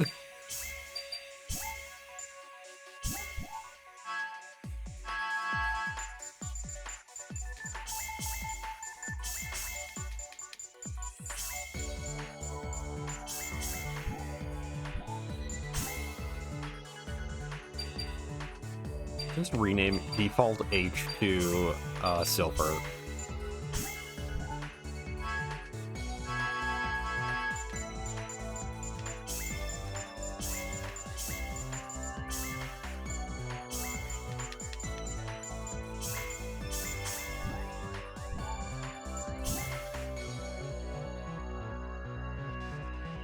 She sometimes has an apostrophe in her name. I think. Also, you know, let's do the same change for here. Remove one pain. I'll remove one attack instead, actually, for the boy. There's a difference technically now.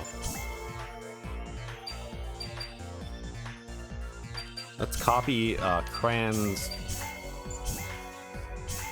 and just set this to Kyria. Jam out to the music while this is going on. Kyria. Okay. She has nothing except for the fact that... So she doesn't... She has less TP than Kran's, so Kran's would be better with force stuff, but she has more health and more AP. She doesn't have any special abilities, though.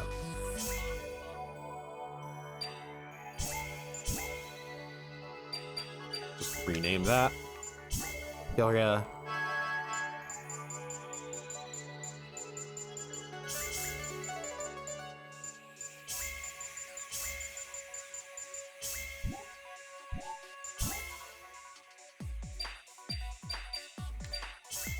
Let's copy Silphers. Rename it to Teifu. Oh. But leave Silpher in control of it. No.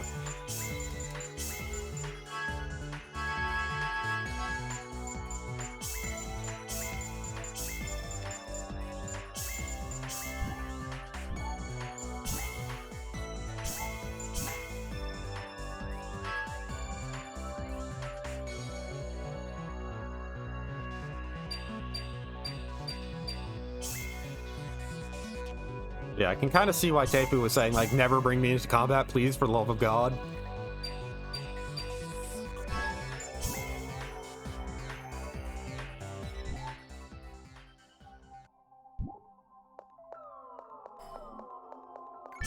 Oh. Oh.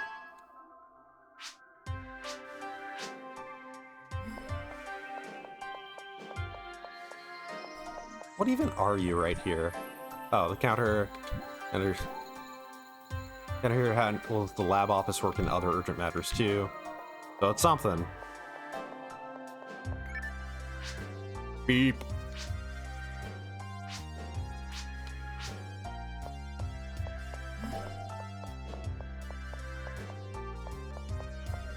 Hey, got any side missions for me?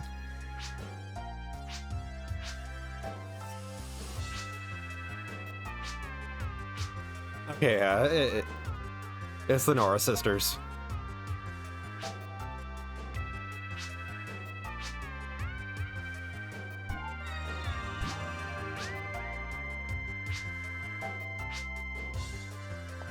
I really hope that I'm not about to learn that.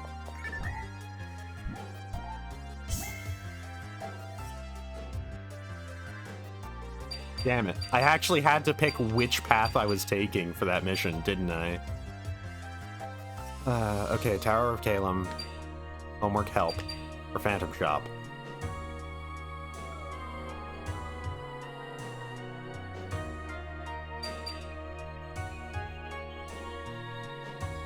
Tenor Sinus, Tower of Calum. Okay.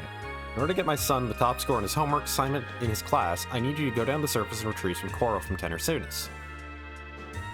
I've heard rumors of Ark's activity in the area, so be extra careful that the coral doesn't get broken.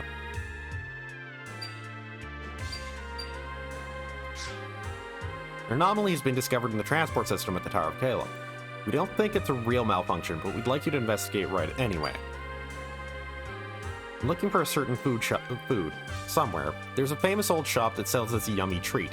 Right on the net, the shop staff goes to Viatubus every week at this time to gather the food ingredients. I simply must have it. Please find the staff and buy this food for me. Let's go with chance meeting. So the minimum roll for this is going to be a 3.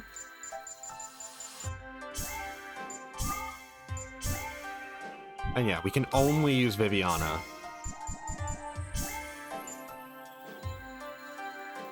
Oh, hey. Memoru. Character she mentioned.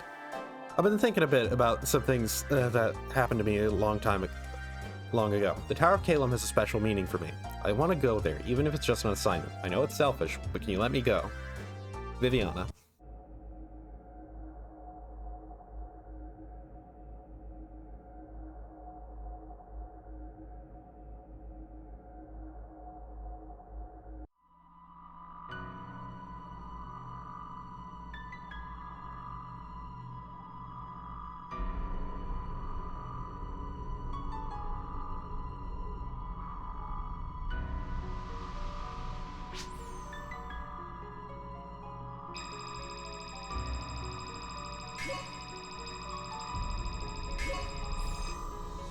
Haha!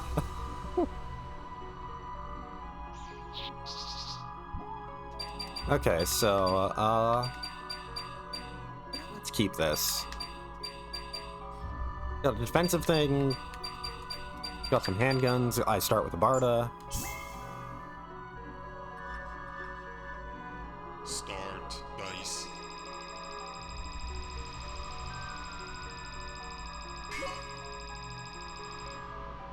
Set. Well.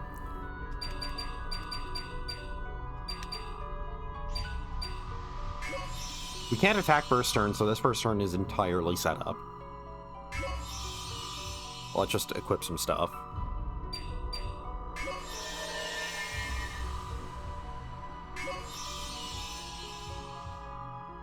Move. I don't have the points to do anything. There we go. Change. Equipped a lot. Volmer. That's a thing we haven't seen in PSO. Change dice. I think that's the ultimate mode thing. Set. Okay, so I'm actually, yeah, I'm willing to take the cost of that to equip this. Move. I'm not gonna move because I'm gonna cast Foy.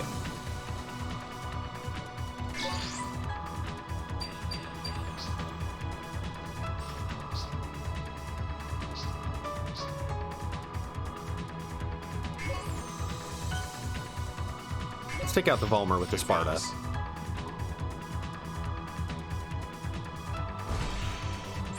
With this Foy, I mean.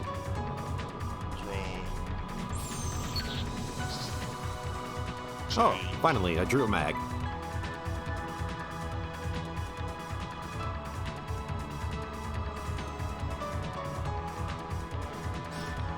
Defense.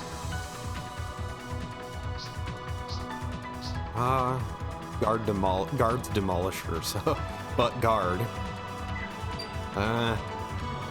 Let's just see. I'm guessing that needs... Yeah, it does extra damage against guard. Change dice. Set. Damn.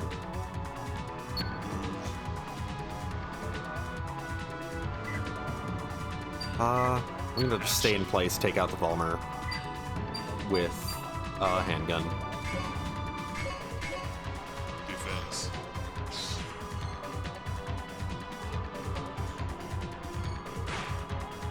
Yeah, it's gonna...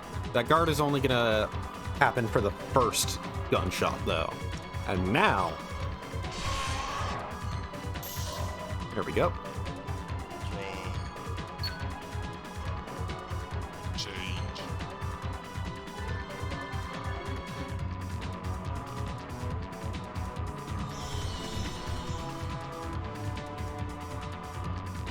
pretty sure that's an ultimate mode monster too.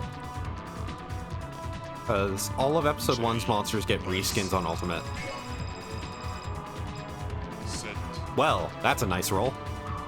I can't do anything, but that's a nice roll. Action. I should have moved, I realized, just now. But whatever, let's just kill this thing.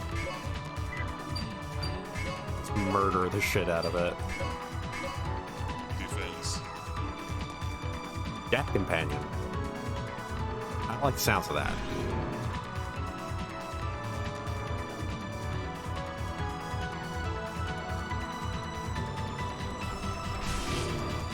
Okay.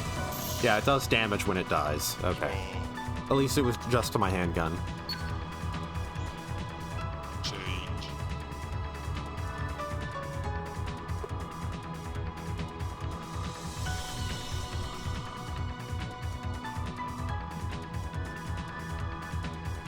Okay, I'm gonna want to move this upcoming turn so I can position myself to Barda through them. Set. Definitely gonna want to equip a mag. Because that just affects everything I do. Action.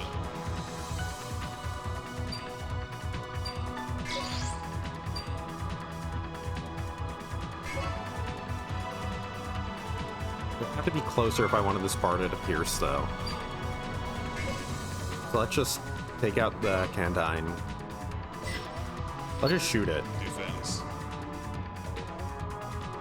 Looking on it.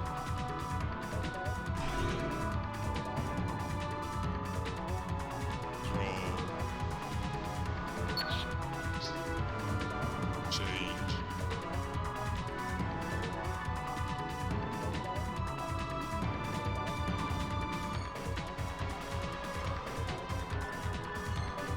Defense.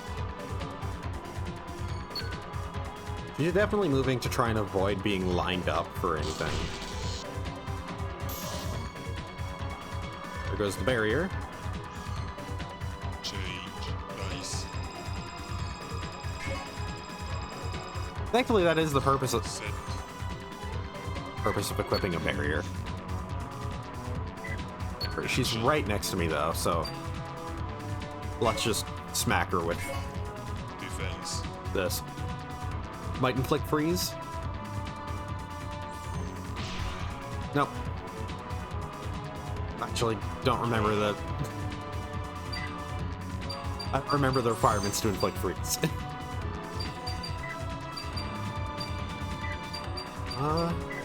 I'll just keep my current hand. It's still pretty good. Change. It's still just good stuff to hold on to.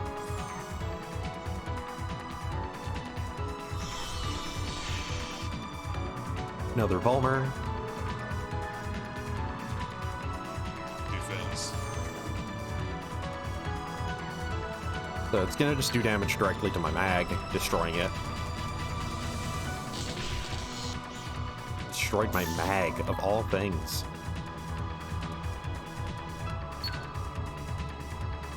Yeah, I guess that this ability, Snatch, might be that when she destroys a thing, she gets it. Change. Dice. What does Guard's Demolisher do? Inflicts 1.5 times damage when attacking guard creatures or guard items or mags. Okay. And for freeze, roll 5 or higher after a successful physical attack to freeze an opponent for 3 turns. Cannot be done against heroes. Okay.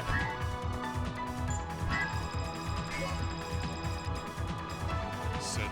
God, my rolls are not great. This one's at least good for actions, but still.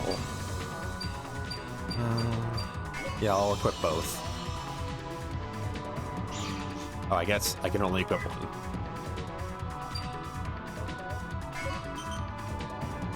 Action. Position myself here.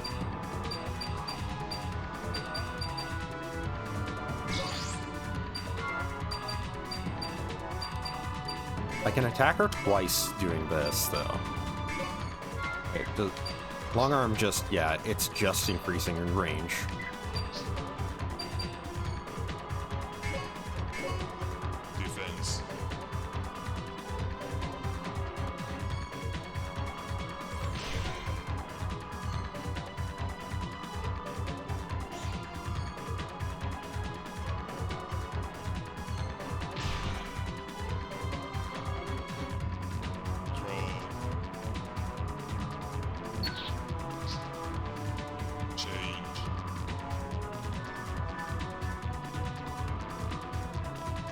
It's 5, of course.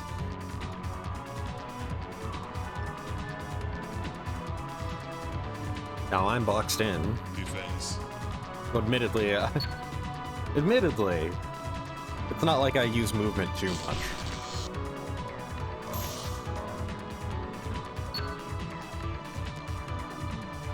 It's not like that 1 point of damage is that big of a deal. The Volmer would be the bigger deal to get boxed in by, so the fact that it can't hit me is actually kind of okay. Set. Ooh, that's pretty good. With barrier, so that'll protect whatever I'm holding.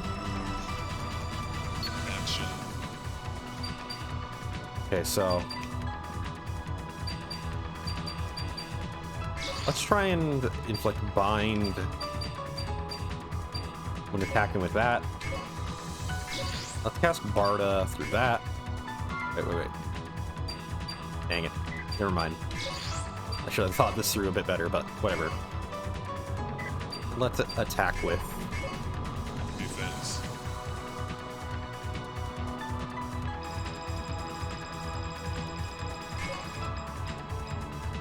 Dang it. Whatever.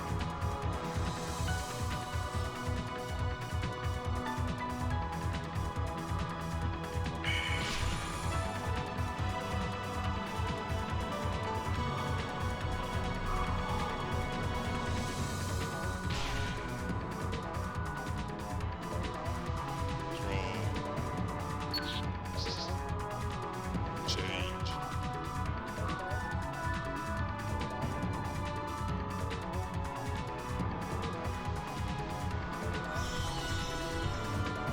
Yeah, that gains additional attack, but it still can't hit me unless she moves anything else.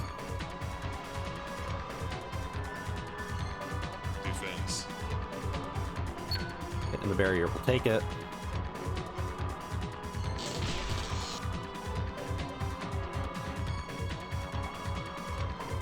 Well, let's see what Snatch does.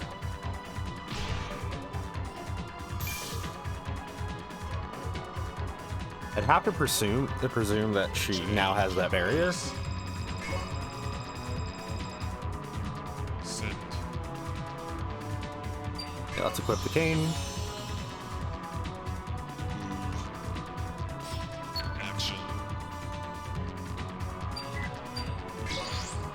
Attack.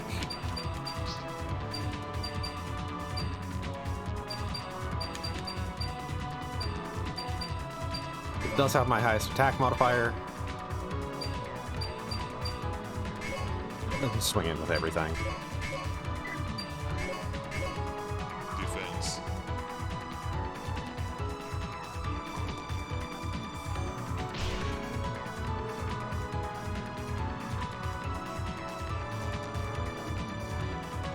And there.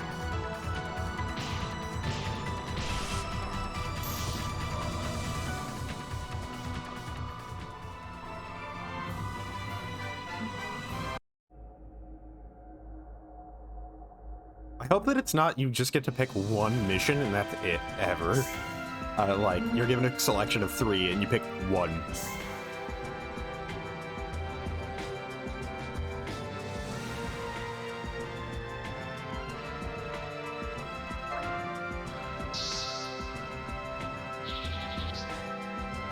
Daggers, Demonic Fork, Wand, Leather Guard, and a Canodyne.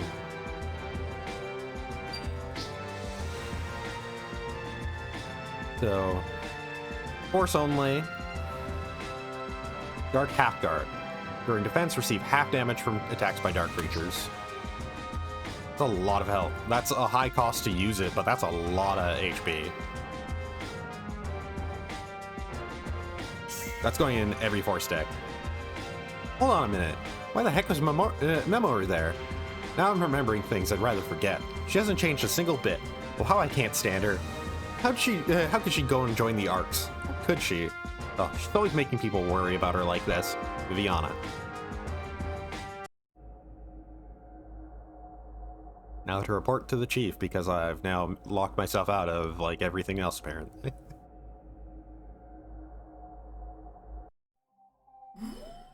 Okay. I guess that Viviana probably has new dialogue, though.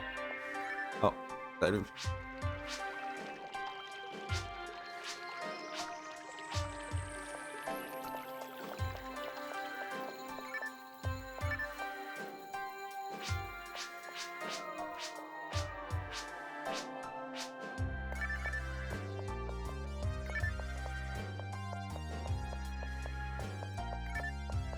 Viviana is nowhere to be seen.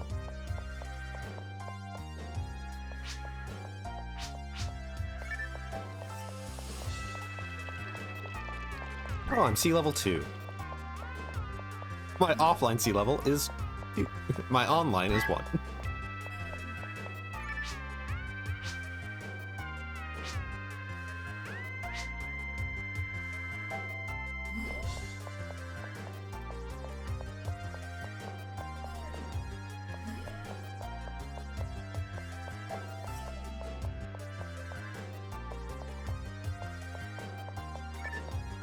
I'm not going to modify anybody's decks yet, because I'm not going to go with another force for the next mission.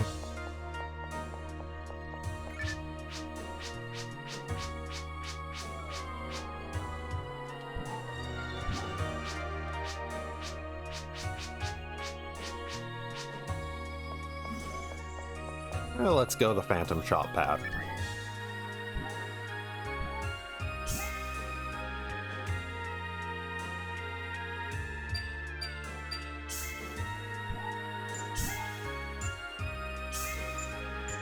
Once again, minimum roll of 1 is allowed.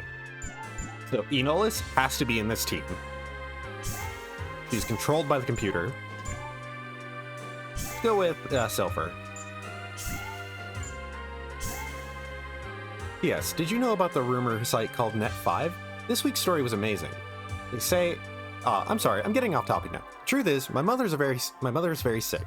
I'd like to give her a chance to finally eat this food while she still can. I realize it's a really personal request, but I really appreciate your help. Enolis, as a computer, has her own deck as well for this. Not something we can affect.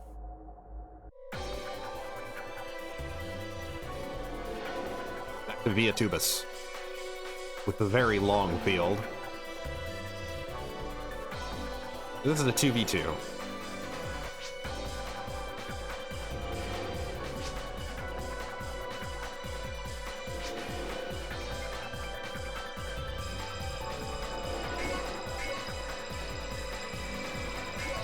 Alright.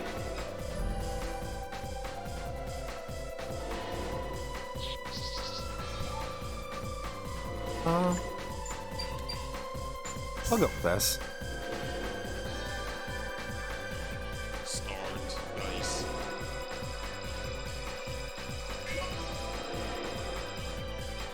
Set.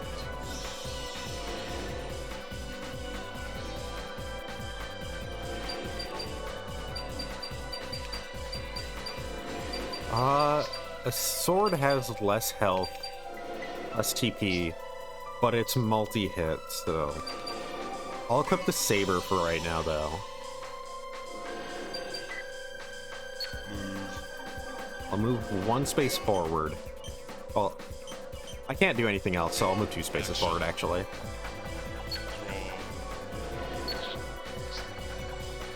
Change.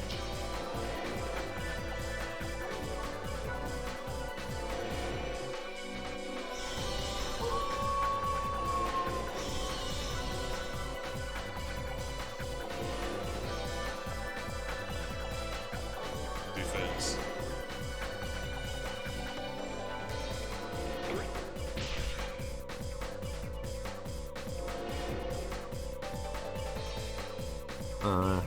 I'll take the hit.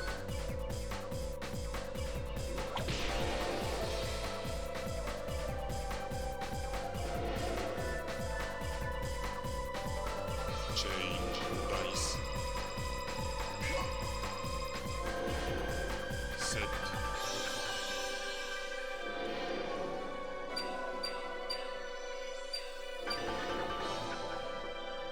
I'll equip the sword so I can swing in at multiple targets now. now that there are multiple targets lined up for me to hit. Move. Action.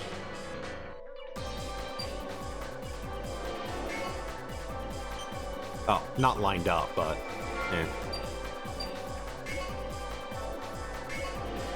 yeah, I'll just swing with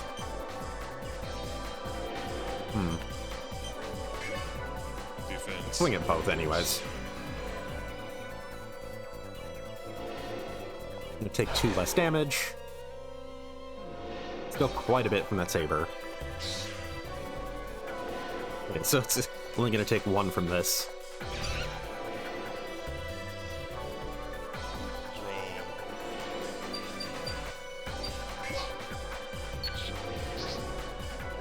Change.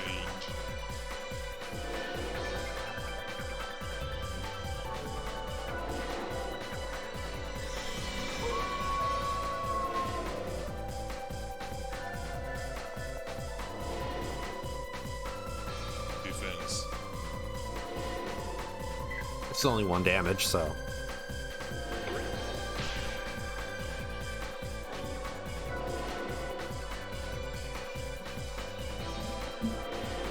That's where Minor Slayer will probably come in play because of defensive stuff. Yeah.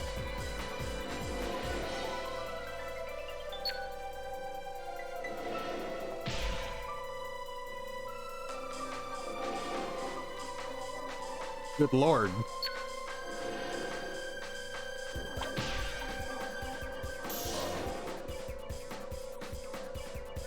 Getting attacked by everything. Change. Dice. Set.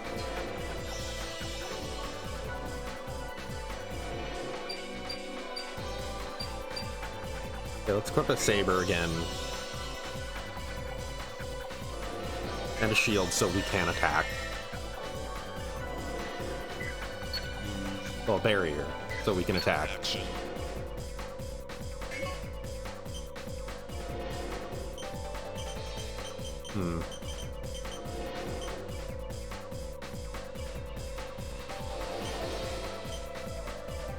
I'll take out the Owl Rappy. Defense.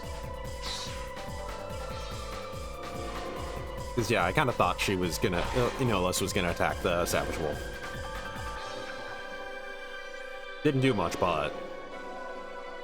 And they have a full hand, so... Draw.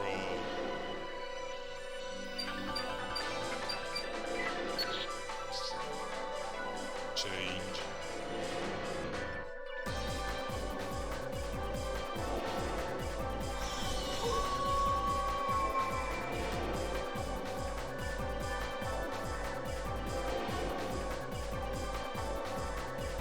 A lot of wolves. Defense. I'm gonna dodge this.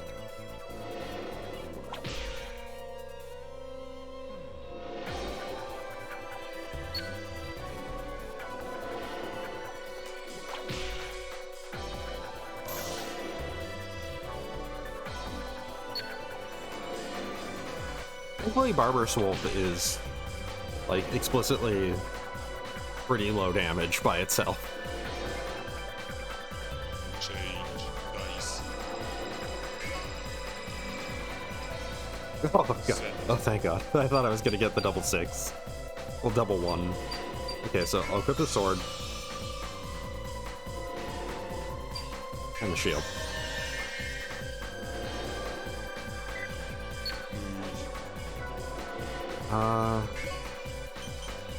Yeah, I'll position myself like this. And let Inolis do her work. Defense. Whatever it is.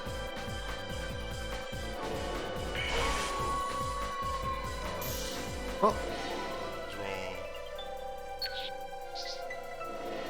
put down 1 wolf. I'm at least forcing them to spend more move points if they want to attack me directly. Defense.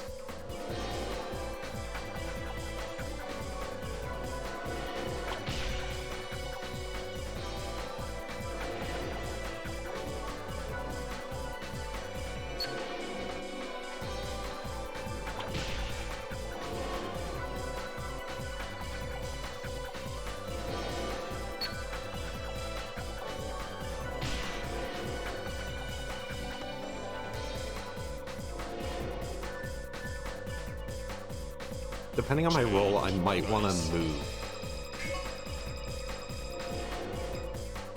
Okay, yeah. I'll spend the...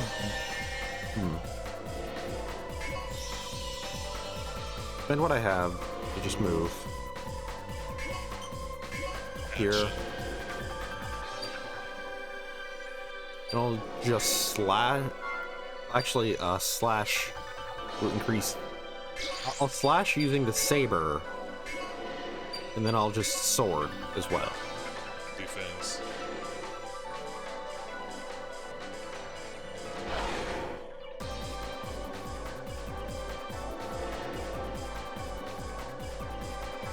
Okay, she took care of one of the wolves anyways.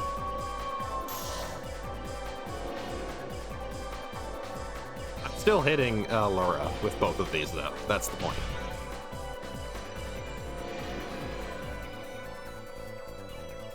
It's doing an incredible amount of damage in a single turn.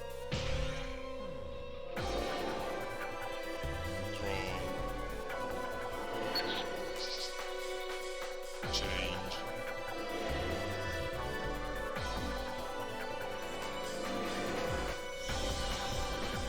Oh, a Hilda-Bear. 10 HP on that thing. 6 attack. Oof.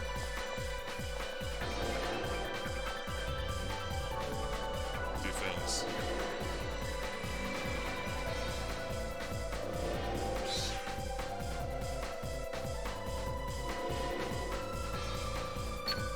Okay, so Enolis is using protection on me. Make sure that didn't hit.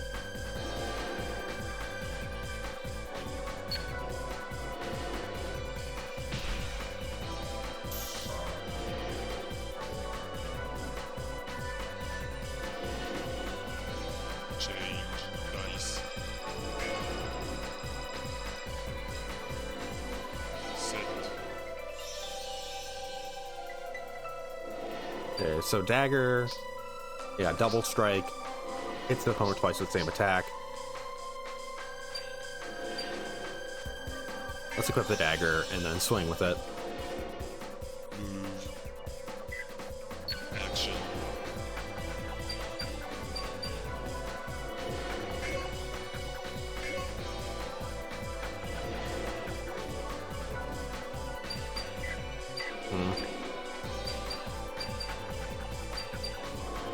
Let's swing at the Savage Wolf with the saber. Defense.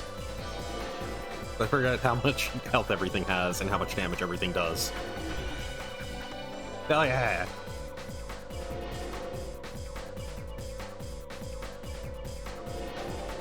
Okay, this is gonna be 2 hits of 3, so yeah, it'll take her down.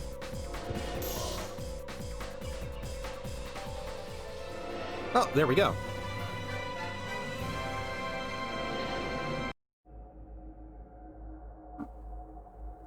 I just had to take down somebody.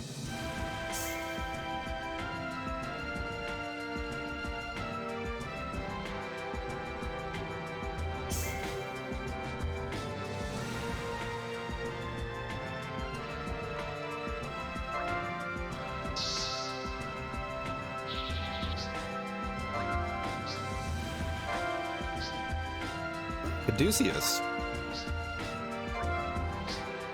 And a Booma's Claw.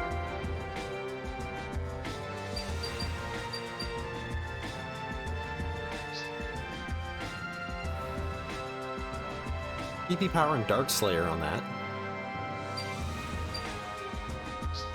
Booma's Claw is a lot of HP, and Native Slayer and Paralyzed Death. No luck, huh? The site definitely said they would be there. Such a bummer. My mother would have been so happy to get one. Well, I'm sorry for taking up your time. Thank you for all your help, Monica. Well, presumably that means that I can't take the commander's or chief's request to help out his son.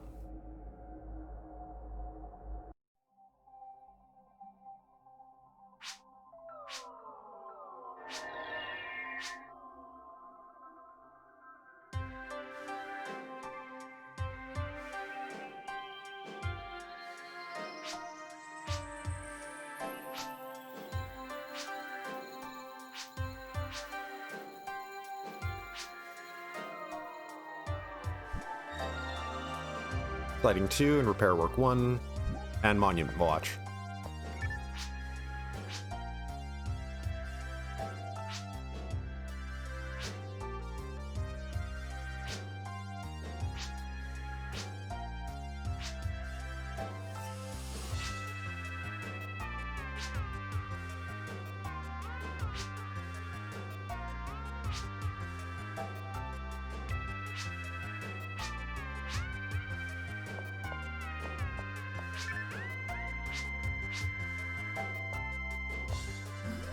Certain material.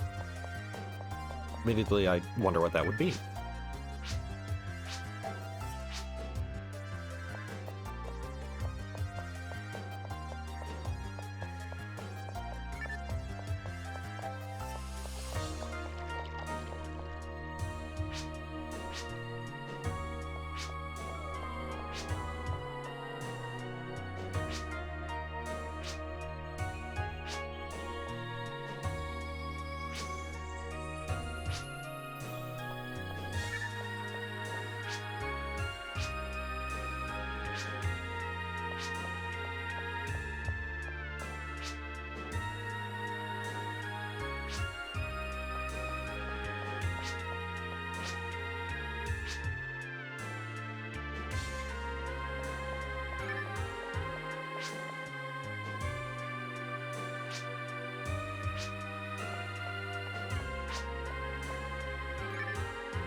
Also for making a request that she be sent out specifically for art stuff, and for stuff involving break.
Well, okay.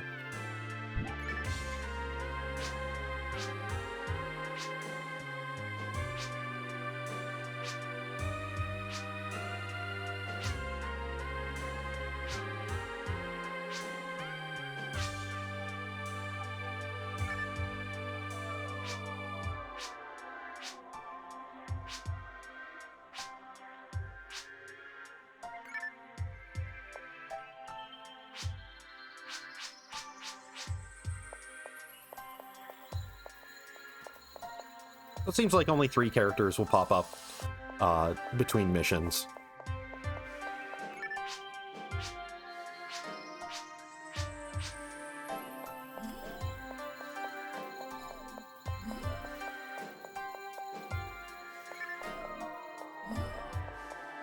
Oh. Go into modifying some decks.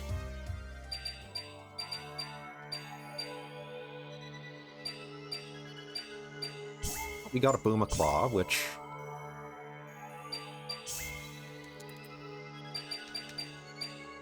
Boomaclaw and Flow and Sword. Flow and Sword is a weaker sword. And the only real advantage to it is if we had Flow and Shield.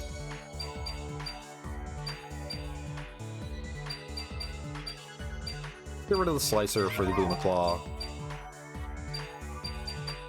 Oh!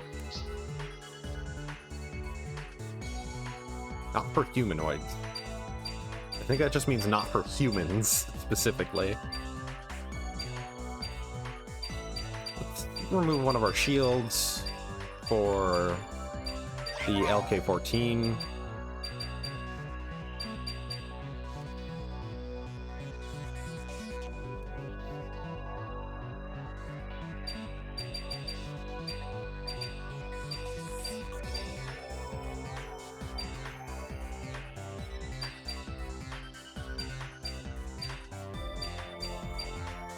Let's get rid of one barrier for bind, because we now do cause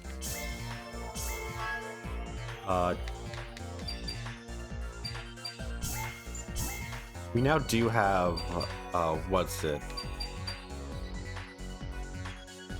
a thing that just Althul has paralysis kill. The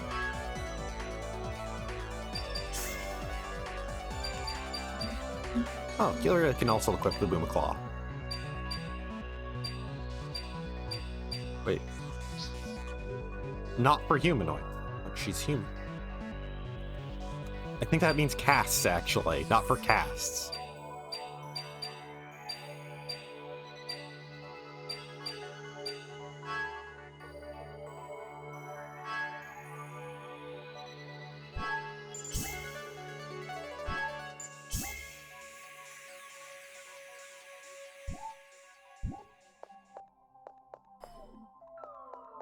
I'm probably going to be relying a bunch on Silver, to be honest.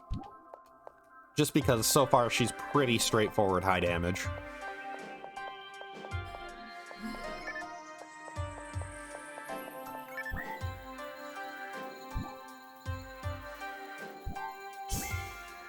Let's see what we got now. Sliding 2, Repair Work 1, and Monument Watch. You know what? I'm gonna check a thing quickly.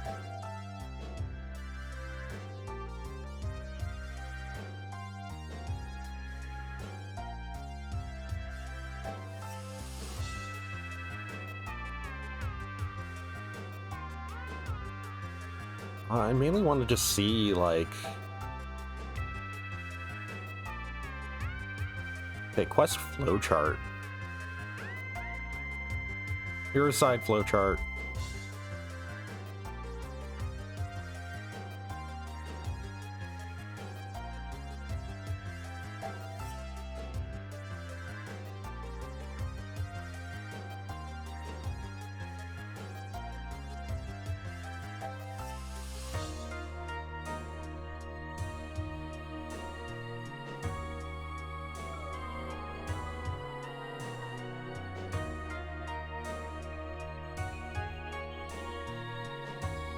Okay, so from looking at it, oh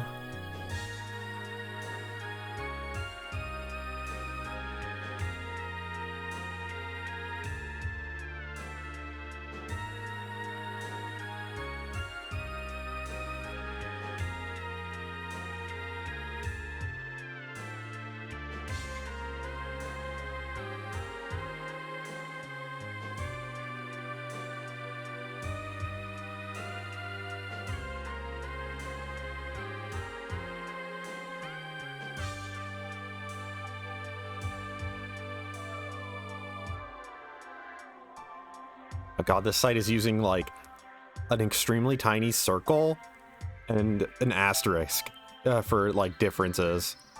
I can barely tell the difference without looking super close at the screen. Let's actually zoom in on this page. Okay, so a circle means that it'll push me onto the next tier. An asterisk means it'll not push me onto the next tier. Italicized means that I'll get a card. Bold means it has a cutscene. So Repair Work 1 and Monument Watch will not push me to the next tier. But Sighting 2 will. That is what I wanted to confirm, is what pushes me into the next stuff. So, apparently some suspicious figures have been spotted near the Central Dome Monument. It'd be terrible if something were to happen to the monument, so we'd like you to go stand guard over it. Well. Rule settings.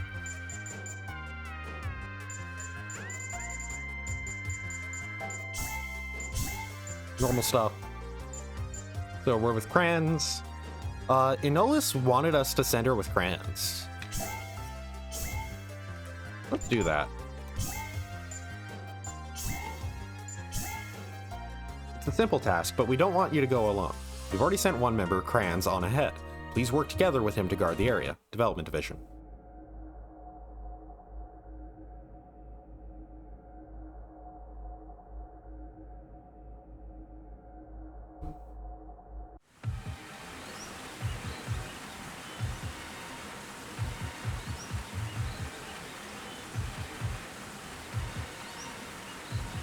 There's two route. Okay, so the whole route thing is there's assignment route and shop route. I went shop route.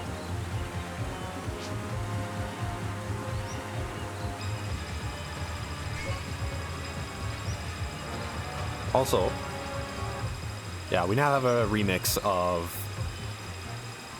the forest theme.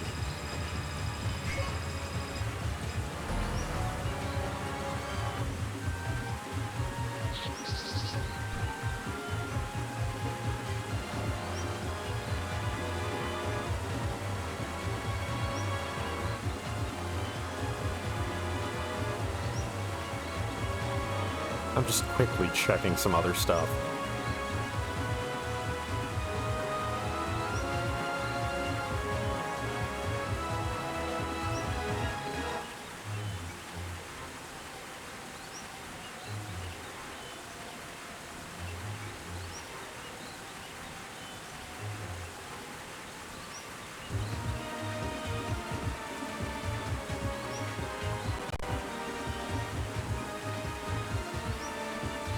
Okay. So, all equipment, but it's fairly solid equipment. And we are going to be having to walk up. Nice.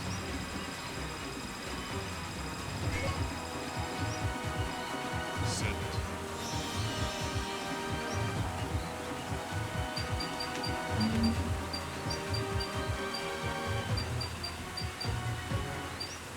Let's equip the saber for now, and then walk forward a space.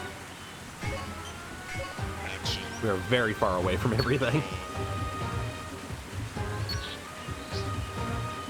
Change.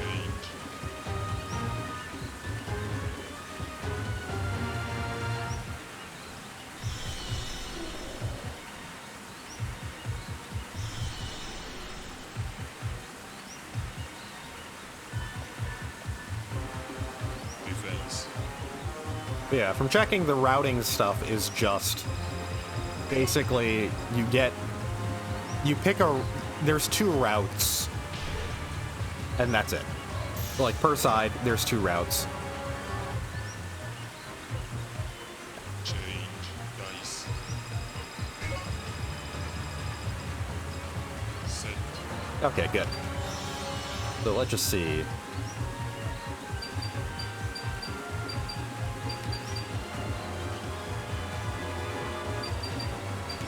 Let's just equip the saber for now, just that way we have a lot of actions for moving.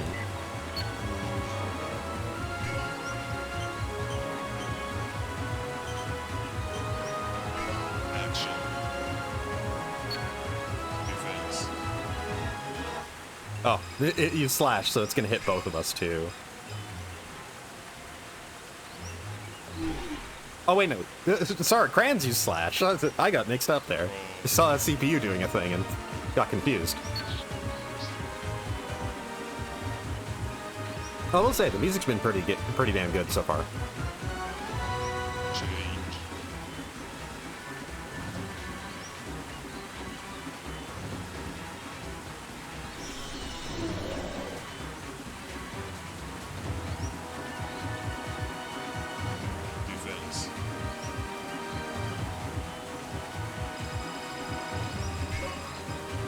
Oh, dang it. He's immobilized for 3 turns now.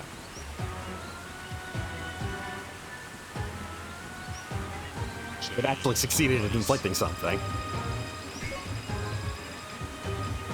Set. I just want to move the camera around because, yeah, this is like, okay, this is explicitly just taken from the PSO map. That's actually pretty cute. So I'm gonna equip the mech gun.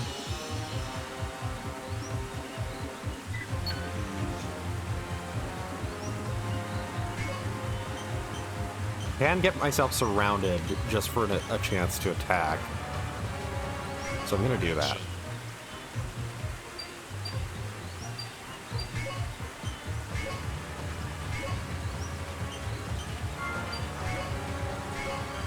Defense.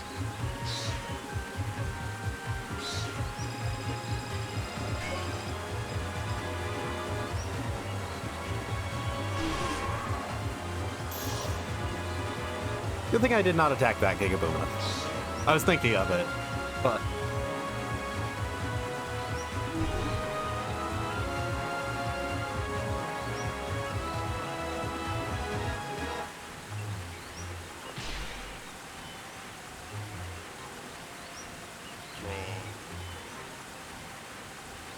Oh, let's get rid of nothing, actually. Let's just keep everything.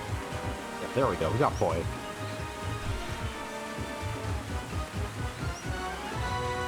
The Cranu there seems like she heals things.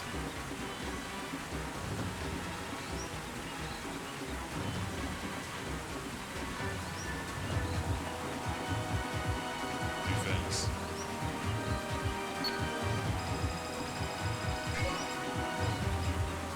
Dang it.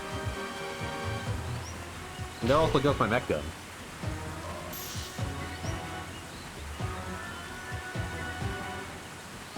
Change dice.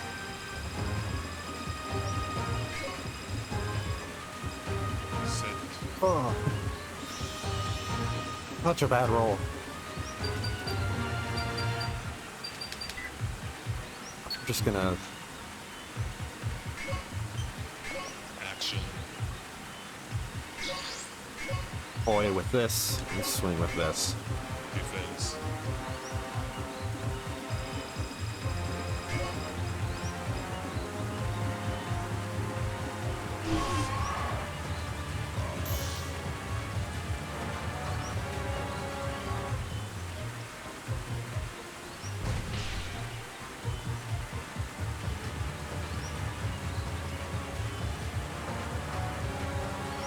So next turn, Cranu there might be done.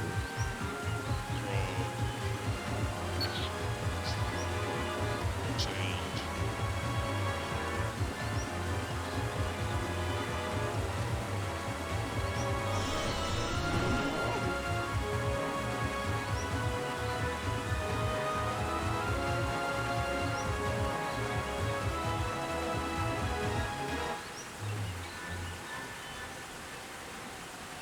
Defense.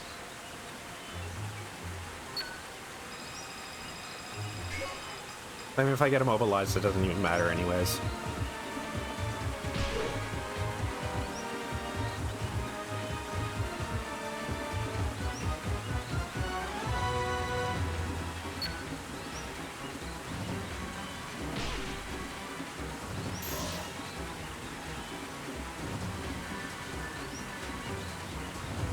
Change dice.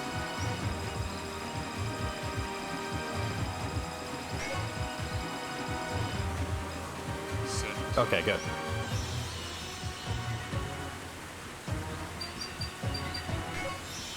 Equip the Durandal.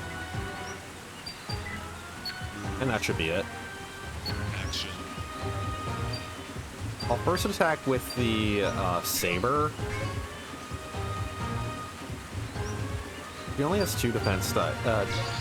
Yeah, a 2 for defense dice, so it doesn't really matter. And then I'll slash, though.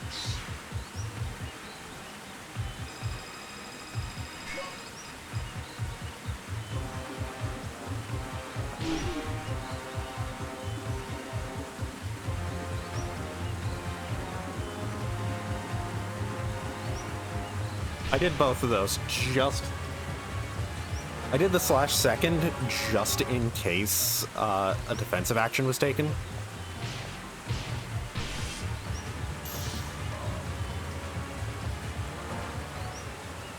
E+. I'm never gonna get a good ranking in this game.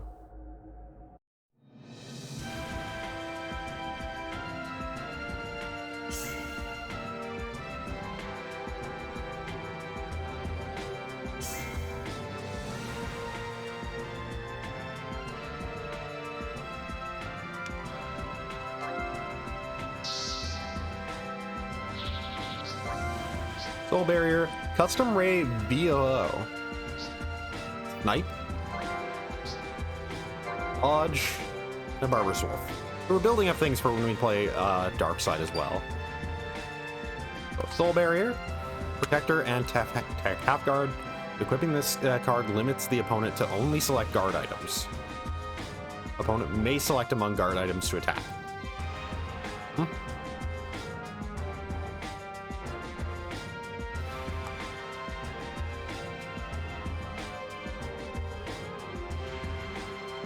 Attack half guard. During defense, receive half damage from tech attacks. Custom Ray VOO. So, basically it's a handgun that does increase damage.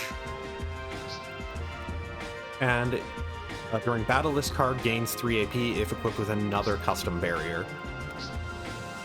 Well, it's if equipped together with custom barrier. So if I ever get custom barrier, custom ray would be good. Snipe, it's just a super long range action. Just make your action super long range. Good job. So it really was the arcs. Just as we thought. Thanks to you, no significant damage was done. Thank you for your assistance, Development Division. So I do just want to make sure that... Okay. Oh, and here's the cutscene.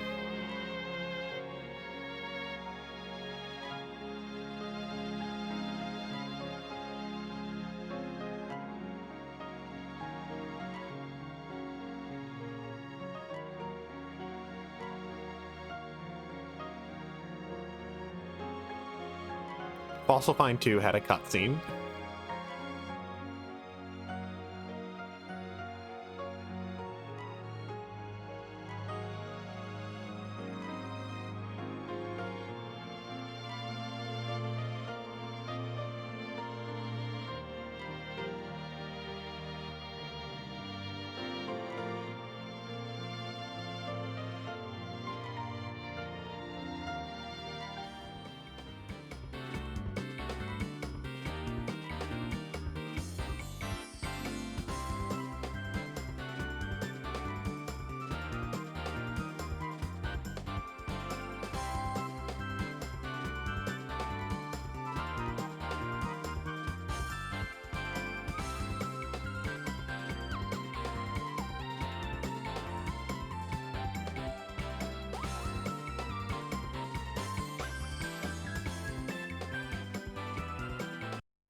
So I'm gonna guess the cutscenes are like, you have to have this specific character here.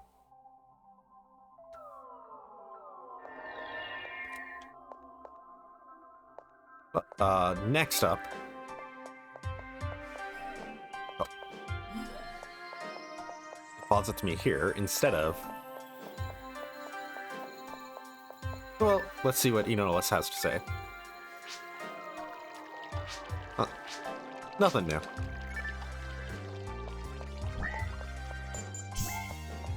Also, let's just see our let's just see the card list. Still no assist cards. Also,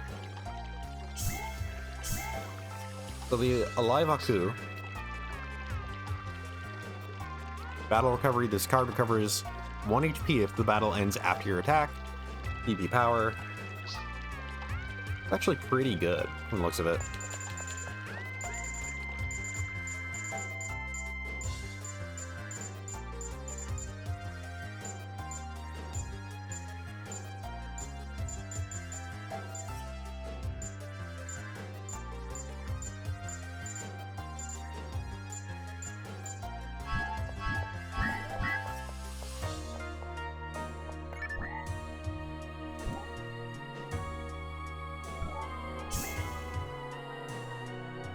Well, let's just do one last thing. Let's do...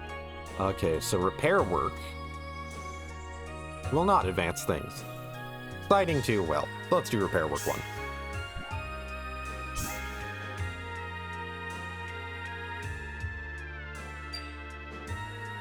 Restoration work on the aging Tower of Calum has begun. We must consider the possibility of ARC's interference in this project. So we'd like you to head to the site and ensure that work proceeds smoothly.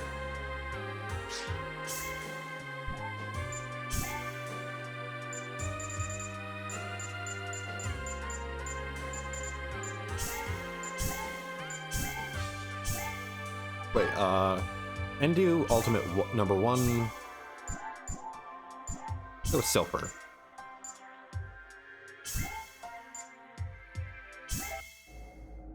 I'm probably gonna make another character just so I can see the cutscene in Fossil 2. In Fossil Find 2.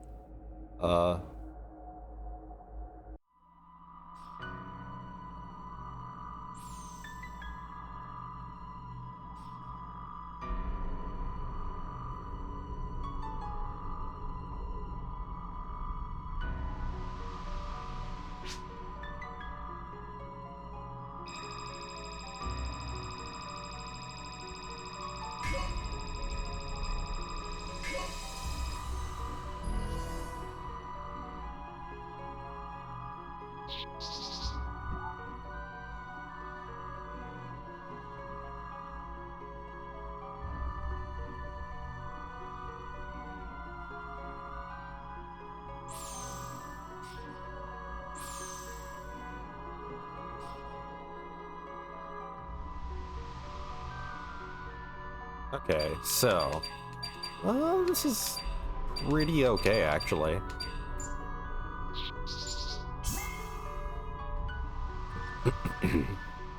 Start dice. Set. Okay, let's go with the dagger.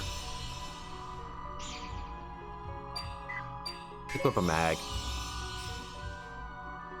Move. Let's just move one space Action. forward. Draw. Change.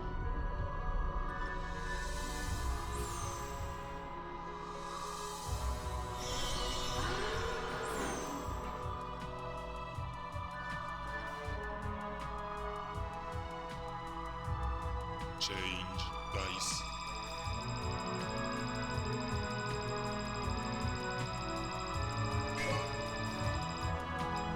Set.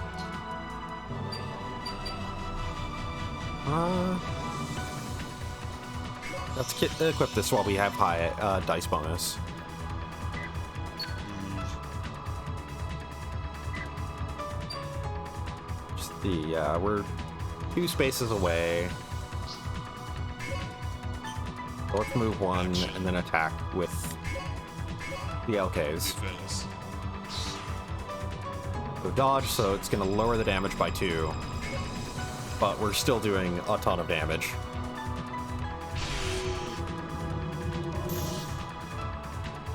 Oh, it had an effect that made it, like, guard.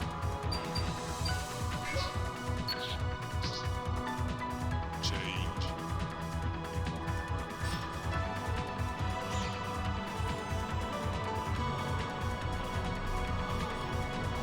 Defense.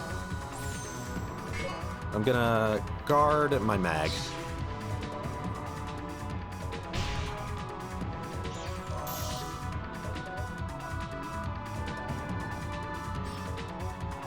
Change dice.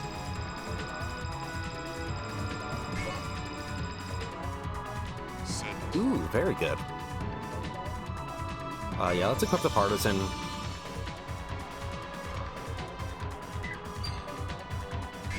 Barrier's cheap enough.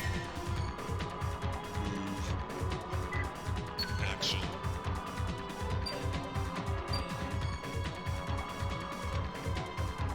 Okay.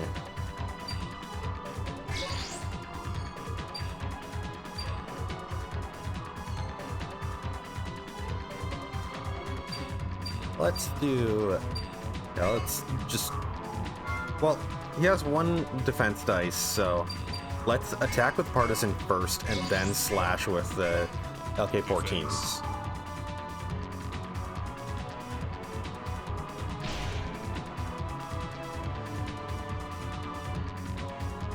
And this'll win. That was fast.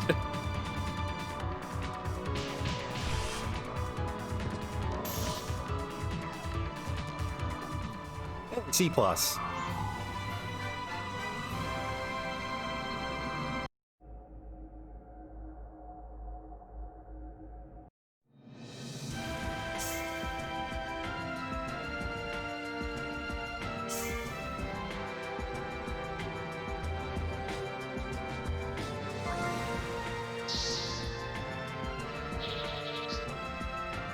Another mag, so I can have multiple mags in a single deck. Cross Slay, so that attacks everything around you.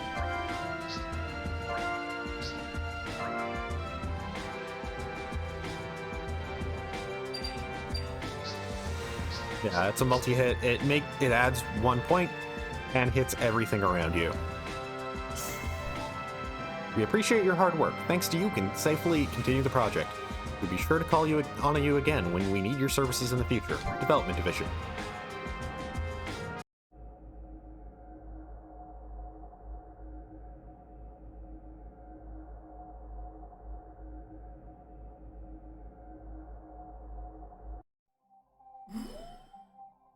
Well, anyways, I think I'm going to call it there, though.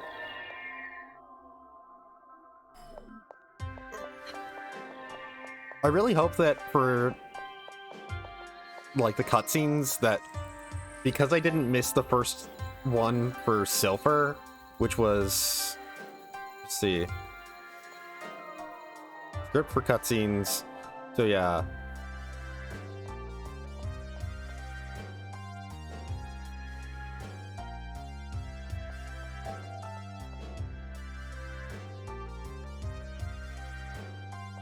So let's hope that because I didn't miss the Fossil Find 2 cutscene, that I can't get the next one for her.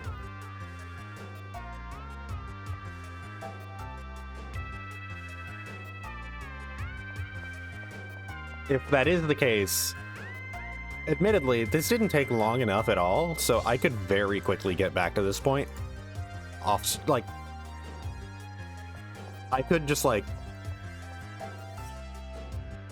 next week, create another character, quickly do the Fossil Find 2 thing, and then if need be, if I find out, like, oh hey, I'm missing this one cutscene, then I can just easily, like, because I haven't gotten Fossil Find 2's cutscene on this character, I can just, like, replay things off stream and just progress the arc side instead, while I'm replaying things instead of progressing the hero side. Next time I play this, I will be progressing the arc side, though, and showing off that cutscene that I missed. But anyways, so, well, that's it for Saturday. Tomorrow will be Sunday. Today is Sunday. It's past midnight.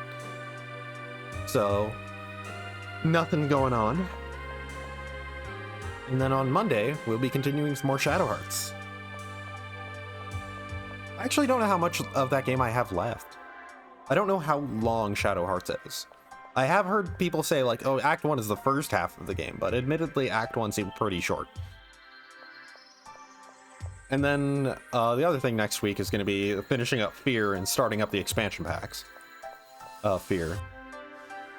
And then once that's done, I'm left with the question of what the hell do I play outside of Fear?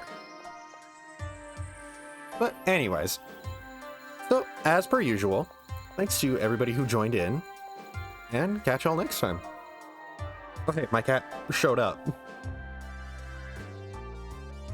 I don't know if that meow could be heard on stream.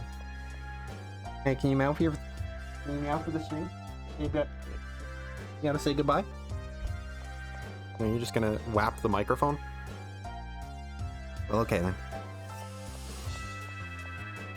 Well, anyways. Thanks to everybody who joined in, and catch y'all next time.